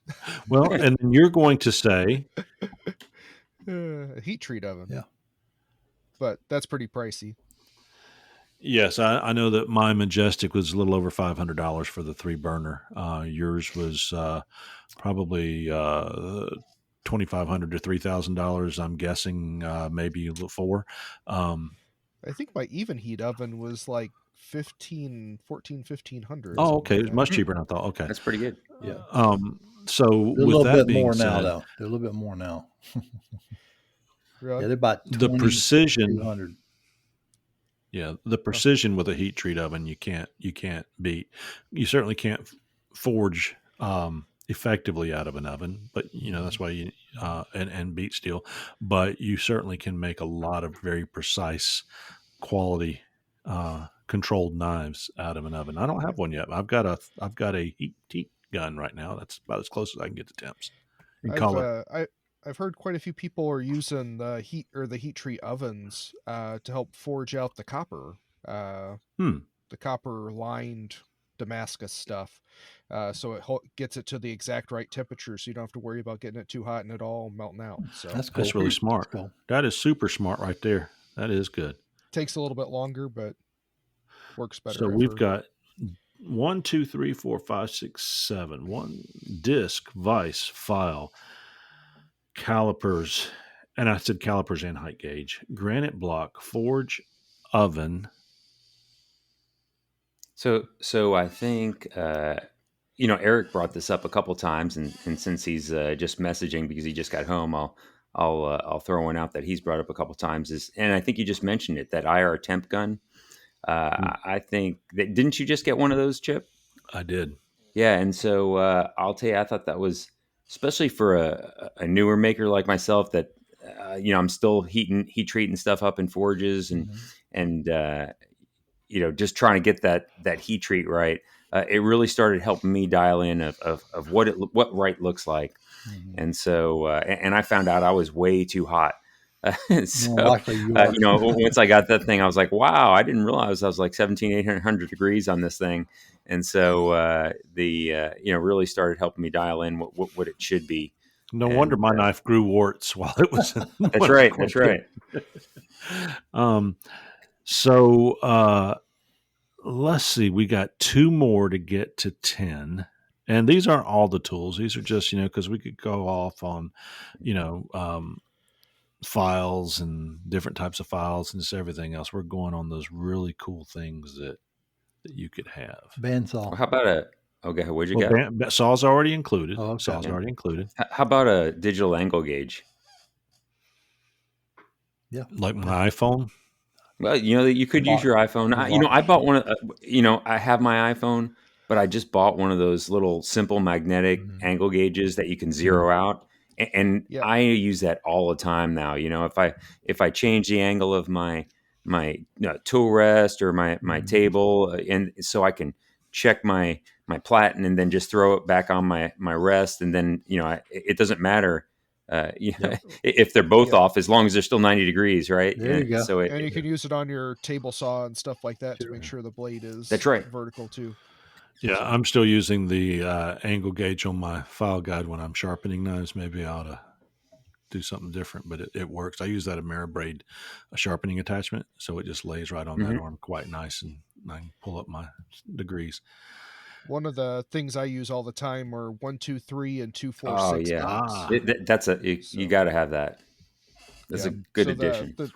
The 2, 4, 6 blocks were a big game changer. They're 2 inches by 4 inches by 6 inches, and I use those on the drill press a lot, so I don't have to constantly move the table of the drill press up and down quite as much. And also helps me set things like 90 degrees right up against each other really quickly. I check my drill presses before I do a whole bunch of handle scales every single time, because I've gotten bit a couple times that I don't know how my table got just a little bit crooked. But yeah, always check that for all your drill presses. So there's your top 10. So right now, our honorable mentions. Any last ones to throw out there, guys? I like those little cant twist clamps. Yeah. They're Oh, like yeah. a C Excellent. clamp Yes. that Without a doubt. Can't twist. I have some that are like 1 inch long, and they have a little round part on the back end, and I use that to squeeze my handle sets together while I clean up all the sides, and then I super glue tack around the outside. Yeah, so. I've got 6 of those. Yeah. What I wish about? they weren't so expensive. That's I a good know they're investment crazy. too. They're crazy. Yeah. What about a grinding jig? Yep. Yeah. Not required. Okay. I still use mine occasionally. Yeah, about half the time I use it. I'll be honest with you. When I'm going for really, really precise lines with my skill level, you know that one I made with the false edge on it, Mark. Yeah. You know, I use my. I couldn't have done that freehanded. I did that with my jig, but I mean, you still had to do it with a jig. Don't get me wrong, but you know that made it happen. Sure. And also because I don't have the money to spend on those little C clamps that. Who's the guy that made your file guide that you had to get a replacement on? Oh, the TR Maker one. Yeah. Oh, TR Maker. I got that back. I saw. Yeah. Good deal. TR Maker was selling those little C clamps with the little turn knobs on them for like $45-$50 a piece. I'm like, I can go to Harbor Freight and buy little C clamps for 79 cents. So I brought them home, and I don't have a welder here. That's one of welder. There you go. But so many tools. But I got some JB Weld, and I glued some. I cut off the 90 degree or whatever bar, and cut it off, and I glued some little screw caps on there, and made some for 67 cents a piece with some JB Weld I had. But that's a really cool tool, but I just can't afford to go out and spend $50 on a little C clamp. Neat concept, but very expensive. Yeah. There we go. Anything else? I have in the mail today. Well, actually, it should be coming tomorrow. Not exactly for knives, but I have a leather stitching pony coming in the mail. If you're making your own sheaths, I've got one. It enables you to do proper saddle stitching. Because it holds it there, it holds it the right angle. And when you're doing proper saddle stitching and you do that loop knot and you pull on it and you feel that knot pull inside the leather, you know you're doing it right. It just kind of pops in. So that's a good one. I guess I'm going to come up with 27 more things if I don't shut up, because I keep thinking of things and forgetting about them when we start talking. Let's say 3D printer. Oh, yeah. CNC machine, laser, fiber laser. And the number one thing is a good Bluetooth speaker, so you can listen to the Knives, Templars, and Knife Perspective podcast while you're making knives. Yes. The ISO tunes over the ear headphones. Yeah. I use those all the time. Like, we work in really, really loud environments, so really need to take care of our hearing. So guys, like, can't stress it enough. Wear that PPE. Yeah. Well, I encourage you guys to go to your favorite provider of tools you can't do without, and maritimeknifesupply.ca, Pop's Knife Supply, for this particular show as well. Are guys that provide many of these tools. So go out there and get you some. So while you're going out there and looking right now on something you heard, we're going to take a little break. Be right back.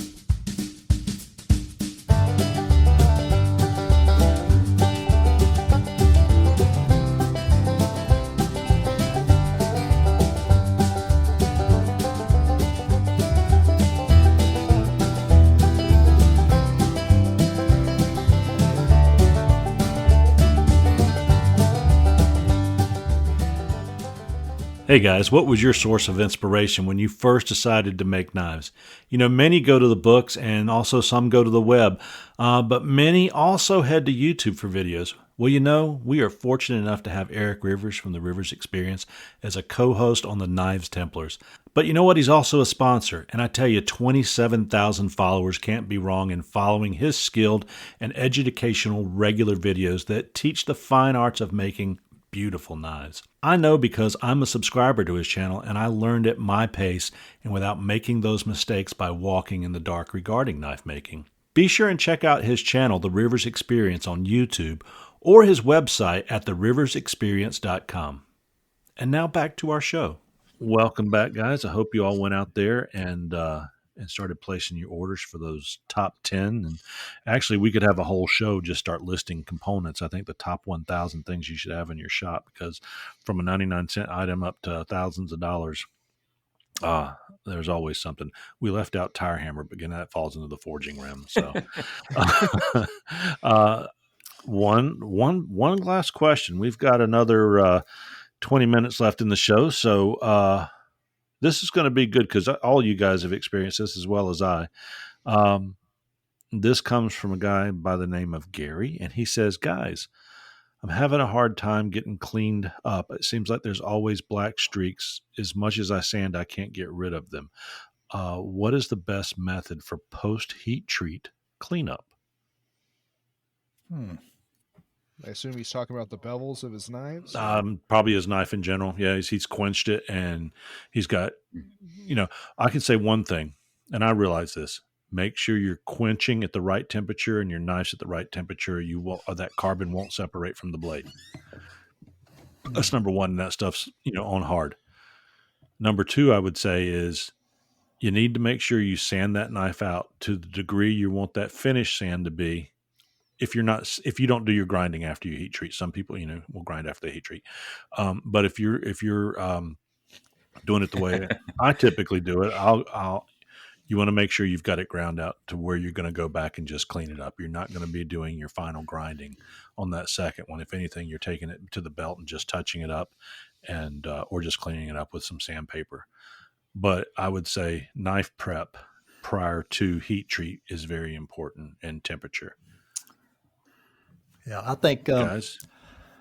I think when you're doing like thin blades, these knives I'm holding up, I know y'all can't see them, but but that's 16th inch thick, about 65,000, something like that, and 65. The heat treat, and then I started with my stainless and my kitchen knives. Thinner they are, I just go ahead and wait after heat treat, and then temper, and I go back and grind them. So, and then clean them up. If you do that, isn't it important to have a variable speed so you're not overheating those knives, or making sure you're not? Yeah, if a belt grinder without variable speed is very tricky. I never had one. If you don't have variable speed, you need to be using very sharp belts, because once the belts start to dull, that's when the steel really heats up quick. Yeah. It's neat you say that, because that brings me to this, which is kind of a side item thing, is that yesterday I just held up a knife on the screen, a little wee little knife, I call it. And what it is, it's just a little fixed blade I'm going to carry in my pocket, and a little button sheath. But I found that I thought I had this 120 grit belt that I was just going to grind this last knife out of. And I couldn't get the grinds right. It wouldn't come out, and I got it down to where I wanted my rough bevel to be. And then it cut too deep all of a sudden in one area. And next thing you know, I've ground it down to a -3 edge, not a 0 edge, a -3. I've cut through it. Now it's folding over on both sides. Mm-hmm. So I just stuck the tip in the in that belt, and just, lightly, and just kind of bent it over and walked outside and ceremoniously threw it in the trash and said a couple cuss words. That's when you got to get those reels, and you got to take a video. That's just right. Shoving the knife, and throwing it in the garbage. There you go. Yeah. So I almost felt like a failure. Like, crap. And I decided, you know what? I'm not going to bed tonight with that. And it doesn't take that long to get a knife to that point, an hour or so. So I drew up another one on another piece of steel and cut it out and took it back. And this time I went to my fresh. I threw every old belt I had away last night. I took it in, I put a fresh belt on it. 9 minutes later, I had a very nicely ground knife. You can't say enough about having good belts. And even for guys wanting to clean up like this, if you're going back and cleaning your knife up after the fact, don't use the belts that you use to do the initial grind. Yeah, who was saying, use belts like you own the company? Yeah. Oh, everybody Wire says like you're free. that. Yeah, everybody, right? Yeah, might have been Chris Jones that brought that to us at one time. It was somebody on one of the Maker's Mark folks, Yeah. but I save all those other belts because I use them for other stuff, like if I'm grinding a screw down or something else, I'm doing some project in the garage or Lawnmower blades. yeah, lawnmower. I just did my lawnmower blade, so they're good to keep on the side, but I've definitely found that the last one, using a brand new belt is wonderful. Yeah. So in this guy's particular question, as far as best cleanup method, Mhm. using good belts, I would say making sure that if you're grinding before you heat treat, make sure you're getting it almost to the finished finish that you want, so that when you go back, you're cleaning it up with, 400, 600 grit paper and just cleaning it up. And also making sure you're putting it in at the right temps, because if you're ending up with bubbles in your steel or what I call pimples in your steel, Mhm. if you end up with, very hard carbon buildup that doesn't pop when you put it in the quenchant, um, or you've got deep grinding lines in because you didn't sand it out, it's just going to be impossible, because then you've got a hardened piece of steel that it's going to take 100 times the amount of sanding that it took to get it there when it was softer. Yeah, I know a guy that he does all his grinding pre-heat treat, hand sanding up to 800 grit, heat treats, comes back and he starts back over and hand sands about right at 180, 220, and goes back through the grits, polished it. Beautiful work. But Yeah. you can do that if you're going to, if you are going to grind and do all your grind before heat treat, you have to take it down pretty high in your grits, like you said, or it's going to take a while to get it back. And you made me think of something there also. Don't go from 220 to 400 to 600.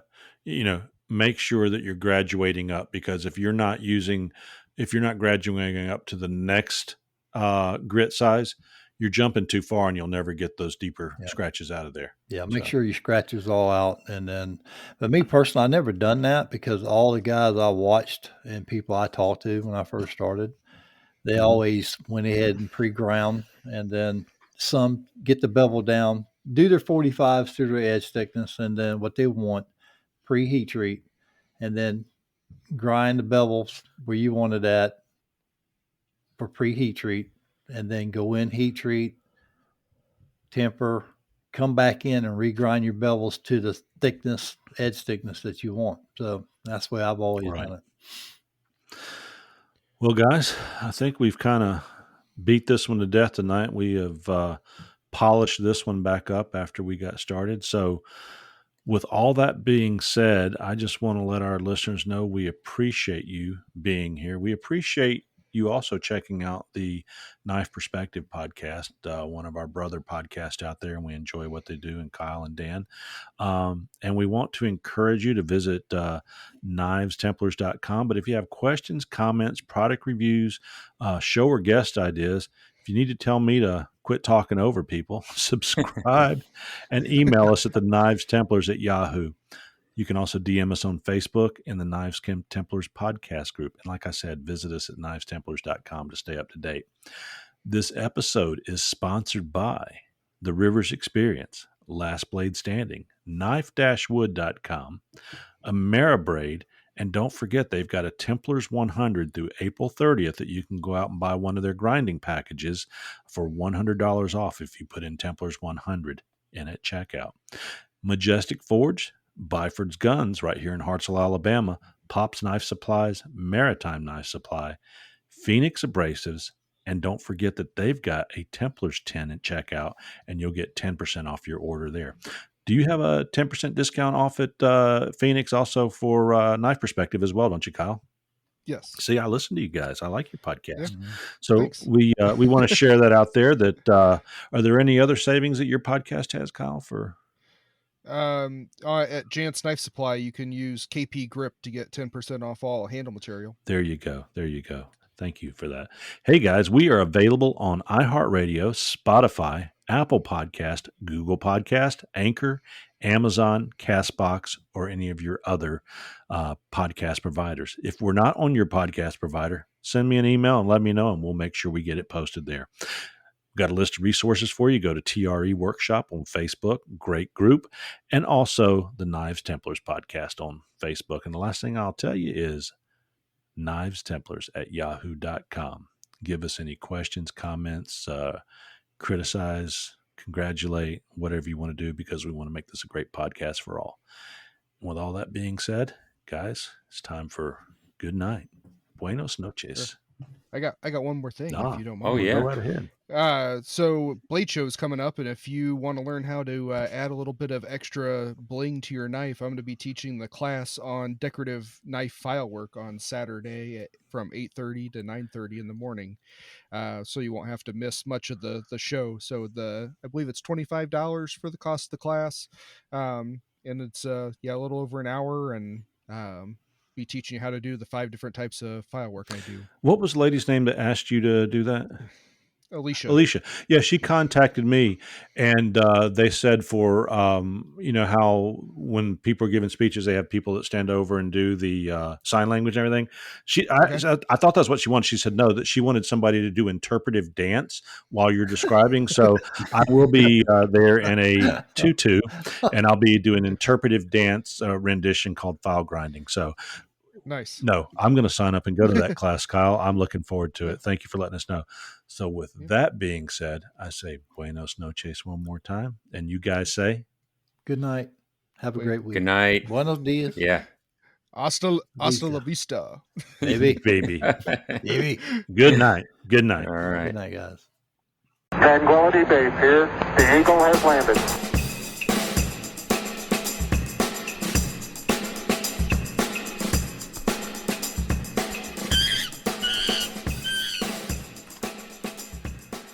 All right, it's our post show. Show. I need a post Vice. I'm going to be looking for one of those tomorrow too. Oh, I got one of those the other day. Did you really? Did you get a used one or a new one? Used one. They're expensive, new, like $600. Yeah. One of my good friends, Matt. He's the Mattster of None on Instagram. He came and I helped him make a couple of knives and traded him a post vise. So, ooh, hey, yeah, I love it when we do that kind of stuff. I like to trade stuff for stuff too. So that's good when you can do that. Yeah, it looks like a pretty nice one. It's an old one, but yeah, whenever I get into forging, I'll have that guy. Heck yeah, good for you. Good for you. Cool, man. Mark, you going to drive up to Batson's tomorrow? No. Yeah, I looked it up. It's like 4 hours. Is it that far? Yeah, it's I'm. You can't get. I'd be in Florida if I went any further south. True. You're in Mobile, aren't you? I am. Yeah. Well, come on up. I'll be there. Yeah. Well, we'll have to see how we're going to drive up for Blade Show. I don't know I think it might be a little bit shorter if I just cut across, but we might try to. We have some folks up in Montgomery and Birmingham that we know, so we shoot might across 85. Yeah, we might see if that's. I have to look. I have to see which way we're going to go. But I think we're going to drive up Friday, and then spend the night Friday night, and this way we can. I can be there for that. Your class on Saturday morning, which is good. Yeah.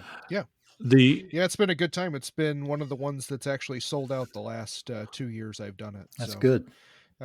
Sign up quick. Yeah, and in fact, I tried to get on the site for today. Well, today at work on my phone, and it just kept kicking me off. So on the Blade Show site, so I have to try on tonight and see if I can get on there. I know a lot of work emails block the Blade Show because of the Blade. Well, it's my personal cell on cell service. Okay. I just couldn't get on it. Hey, Kyle, what is your table at Blade Show? 3BB. So, Mark, if you and I go over to 3BB when he's not doing that talk, we can get some file guide, personalized training right there at 3BB. Yeah. But is Yeah, it just I'll have your be. name on it? Like, how do you know? Like, when you go on the site, does it just show the different classes or something? I have to It go on it does. again. It does. Yeah, if you go to the Blade University, it'll Blade drop University, down, that's and right. then you can click down there. Yeah, and it has the whole thing. I'm thinking about doing the kitchen knife class. Where is it? Designing kitchen knives with Bob Kramer. Oh, wow. Yeah. Yeah. Isn't Bob the guy that sells his knives for $300 and people turn around and sell them for $10,000? I believe it's $300 an inch. Is that what it is? Oh, But but don't people turn around and sell his knives higher than he sells them for? And I think I remember Yeah. something like that. I think it was Bob Kramer, but it's just amazing. Bob Yeah, Lovelace, they used to he do was that one to of. him. Yeah, they used to do that to a bunch of the guys. But yeah, Bob Kramer, it's really hard to get a custom knife from him because he's booked out so far. Right, right. So last year when I went to Blade Show, it was actually my first trip there, and I really wanted to, I joined ABS, and I wanted to get more involved in the community after being in for a couple of years, and I was just overwhelmed. Just the fact of go up and see my buddies at Ameribraid and my grinder folks, and a couple people I was using their products, but I didn't know any of the makers other than the people at the Pop Supply booth. This year is going to be so cool because I'm writing down table numbers of people I just want to go see and shake their hand because of either the impact they've had on me or conversations online with them or this, that, and the other. So this year's going to be a totally unique, cool experience. My table is right next to Phoenix Abrasive, so Oh, they're nice. 3 AA. And then Bald Man Knife and Tool is 4 AA. Ooh. He's going to be right behind Phoenix Abrasive. So Yeah. I'm going to go sit with the guy with the cooler down in the pit. I got one of those. That's you were the one I was talking about. I heard he gives out free beers. Yeah. I think I actually made money in the pit from that last year. Like I was handing out free beers to promote the Knife Perspective and Cage Daily Knives and stuff. Told them to come by my table, and then like part of the way through the night, people just started like putting $20 bills in my pocket for the beer that they drank. And it's like, all right. Yeah, I'm going to show up with some homemade liquor then. Yeah, and one of those little garden sprayers. No, that's cool, and it's nice because I think you said it really opens up conversation whether people want a Coke or a bottle of water or beer, whatever you're serving. It's just it's cool. Yeah, I usually try to have the Diet Pepsi, Diet Mountain Dew, and some bottles of water and stuff in there. So. Yeah, I hope that if Michael, Mikhail, whatever, Trolsky comes this year, that I don't clam up. He walked up to me last year and I just sat there kind of awestruck. He looked at me and I looked at him, and I think he knew I wanted to meet him. If he didn't, it was just an awkward moment for both of us. And then he walked away and I couldn't find him. And I was just like, that had never happened in my life. But here's this guy I'd watched hours, days of his videos, and there he was. And this year, I feel much more relaxed about being a knife maker. I kind of hope he walks up, just shake my hand this year. And I don't mean as that I'm better than him. That's not the point. It's just that I feel part of that fraternity where last year I felt like a groupie. And I hope he's there this year so I get the opportunity to say hello to him and just thank him for, as I'm sure many people have, the impact he's had on their knife making. Do you listen to the Mark of the Maker podcast? Occasionally I do, yes. So I was talking to Tom Crine, and a guy came up and was like, "Oh, I love your knives and stuff," talking to Tom. Yeah.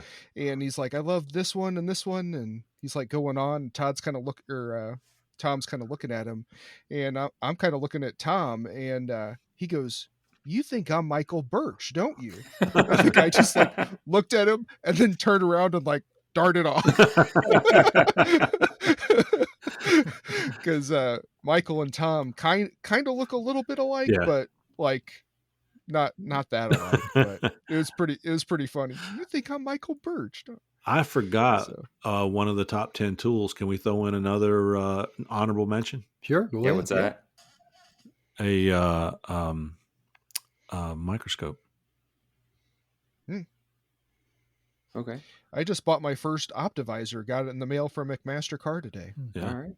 Congratulations. So I'm going to be giving that a try. Can you see micro fractures with that? Maybe. That's why I need my microscope. Microfracture. I got my hardness tester over here. Oh, what is that? Oh, brand. It's Wilton. Oh, Wilton. Or Wilson. I don't know what model it is. Do you have to periodically calibrate that, or is it just, like how does that work? Yeah, I've got some Like plates or hardness. something? Yeah, I've got some calibrated plates Yeah. that are down there. So Yeah, once you get Don't- your heat treated just right and you got it dialed in, you don't even have to use it anymore. I would say don't. I got a big piece of my actual stainless steel that I use, the 154 CM, and I went and had them surface grinded at the machine shop at the where I used to work, and then used our like $60,000 hardness tester to certify it. So I've got the actual steel that it is. So Speaking of steel and hardness testers and all that, it's going off on a little bit of a limb here. A friend of mine, his brother ended up with a piece of 3/8 or quarter-inch thick stainless steel and dropped it off at my house, and it's sitting in my garage. It's a 4-foot long piece that's about 8 inches wide. I don't know what kind of stainless steel it is or what it is. I don't have anything to harden stainless the way you should. Should I hold on to that, or should I scrap it, or what should I do? well, the biggest thing is you should check it with a magnet to see if you can even harden it. Because if a magnet won't stick to it, you can't harden it. Okay, so stainless steel that is used is still magnetic for knives. Okay, good. Yeah. Okay, good. That's Yeah. good enough. So it still has to have the ferritic property to it. So like your 300 series stainless won't hold a magnet, but your 400 series stainless will. Yeah. And like 18.8 is another grade of stainless that is magnetic. I was going to get into doing some making some barbecue forks out of railroad ties. I guess I possibly could just cut it up and make forks out of it or something, because you don't really have to worry about the hardness so much, I would think. Or do you think it might? I guess I could make a piece and see how soft it was, when I've got it there. But I've been holding on to it, but I didn't think it necessarily could go to it for knife material. But I'll check it with a magnet, I mean, too. and there's a lot of other stuff you can use that for. Like I'm thinking that like if you're making some brooches for hidden tang knives, you could probably use that, and you could probably use it for. I mean, I think there's probably a bunch of stuff. I mean, it's You said just it was wood. 4 inches wide by what? It's about 8 inches wide, about 4 feet long, and a quarter-inch thick. Oh, it's pretty thick. I could make tables out of it for guide tables. If it's pretty flat, I don't know if you've seen how I glue up the liners and stuff on my handles. That'd probably work out pretty good for gluing them up, clamps clamp onto that. Be nice and flat. It's interesting you say that. There you go. That's why this is so cool, because what I do now, my old 2x42, I took a piece of stainless steel and made a longer table on it, and that's where I glue up my handles now when I'm putting other things on them. So I didn't think about that. I could just make a little glue, use to make a glue table. Cool. We'll see. You could use it to make a waterfall platen out of it. How about that? Yeah. Oh, Big, nice. good piece of 1/4-inch steel. I've been looking at those. I think it'd be, if you didn't have a disc sander, right, it might be a good way to get something, into the plunge lines and get it pretty flat. I don't know. I saw Ameribraid just came out with a like waterfall platen That's right. small wheel attachment. combo. Yeah, it hooks right to your small wheel attachment. I thought about we've got people down in the park down here. I thought about making a LARPing sword out of it, but I'm not sure how that would go. That'd be like on that remember that TV show Giant Swords or whatever? The guy at Nantucket Island. Big giant swords or something like that. He hit me with his pool noodle. He hit me with his stainless steel axe. Well, it's not hardened steel, so I don't know. One of the great ones when he buried it into a tree and he goes, "That's how we make a hernia." Oh gosh. Yeah. Well, guys, I am going to cruise on out of here. Y'all Yeah. can keep talking if you like, but I've got a early date with a pickup truck, and hopefully there's a little lady down there that weighs about 180 pounds that wants to go for a ride with me for $400 tomorrow. Ooh. I think you should get that 300-pound one. No. I hope it's a little Swedish one, or but no, I don't know what I'll end up with. I just know that number one, I want it to have good rebound, and I want it to be flat. I don't want to buy something that's just cool. I want something to be flat because, like Usable. I said, somebody, was it you that said it earlier, Kyle, or it might have been Jared? You can't beat something flat if you don't have it on a flat surface. So there you go. I can give you some advice, man. Whatever you do, remember, just cry one time, not twice. Oh yeah, that's why I went to the bank and loaded up today. Ooh, And I do have Jared and James down there. So if I need to they'll call in lead some you right, favors, man.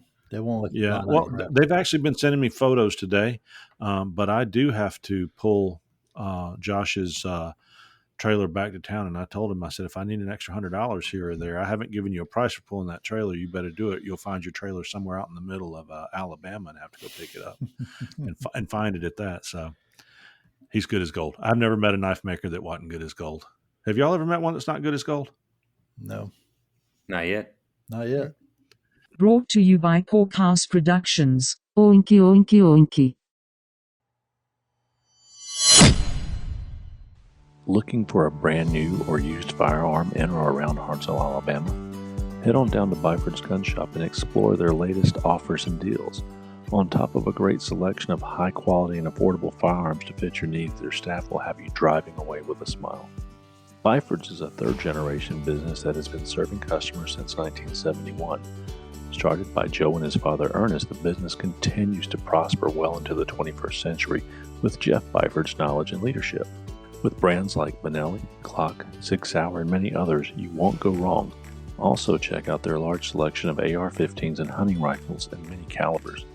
Byford's carries ammunition, special installation service, knives, accessories, transfers, and customer service that's second to none. Stop in and see them at 510 Main Street West in Hartselle, Alabama, or like them on Facebook at Byford's Gun Shop. Their team can be reached at 256-778-3111. That's Byford's Gun Shop, where they go the extra mile to satisfy your shopping experience. Head on over today. They'll be waiting for you with friendly faces. Oleg Bashevic has been making stabilized wood and other supplies for knife makers for almost a decade. His stabilized wood products have been used by many of the best and most well-known knife makers in the world. This wood, when turned into knife parts, are stable to humidity, water, snow, oils, and other materials that would prematurely wear out a knife handle. He works out of his shop in Tula, Russia, and produces natural wood products that are as beautiful as Russia's famed Fabergé eggs. Knife makers around the world will tell you that his blocks should not be cut and placed on display. Oleg has distribution centers in Russia and in the United States. He's shipping right out of the Philadelphia, Pennsylvania area, so if you're looking for something in the States, you can have it in just a few days. I guarantee you'll be excited to get your package that comes wrapped beautifully, already polished, so that you can see the most beautiful grain and colors that he impregnates into each piece of wood. You can find Oleg not only on Facebook, but you can also find him at knife-wood.com. That's knife-wood.com on the internet. Go out and take a look at Oleg's products. I'm guaranteeing you, you'll be happy to put them on your next knife. And now back to the show.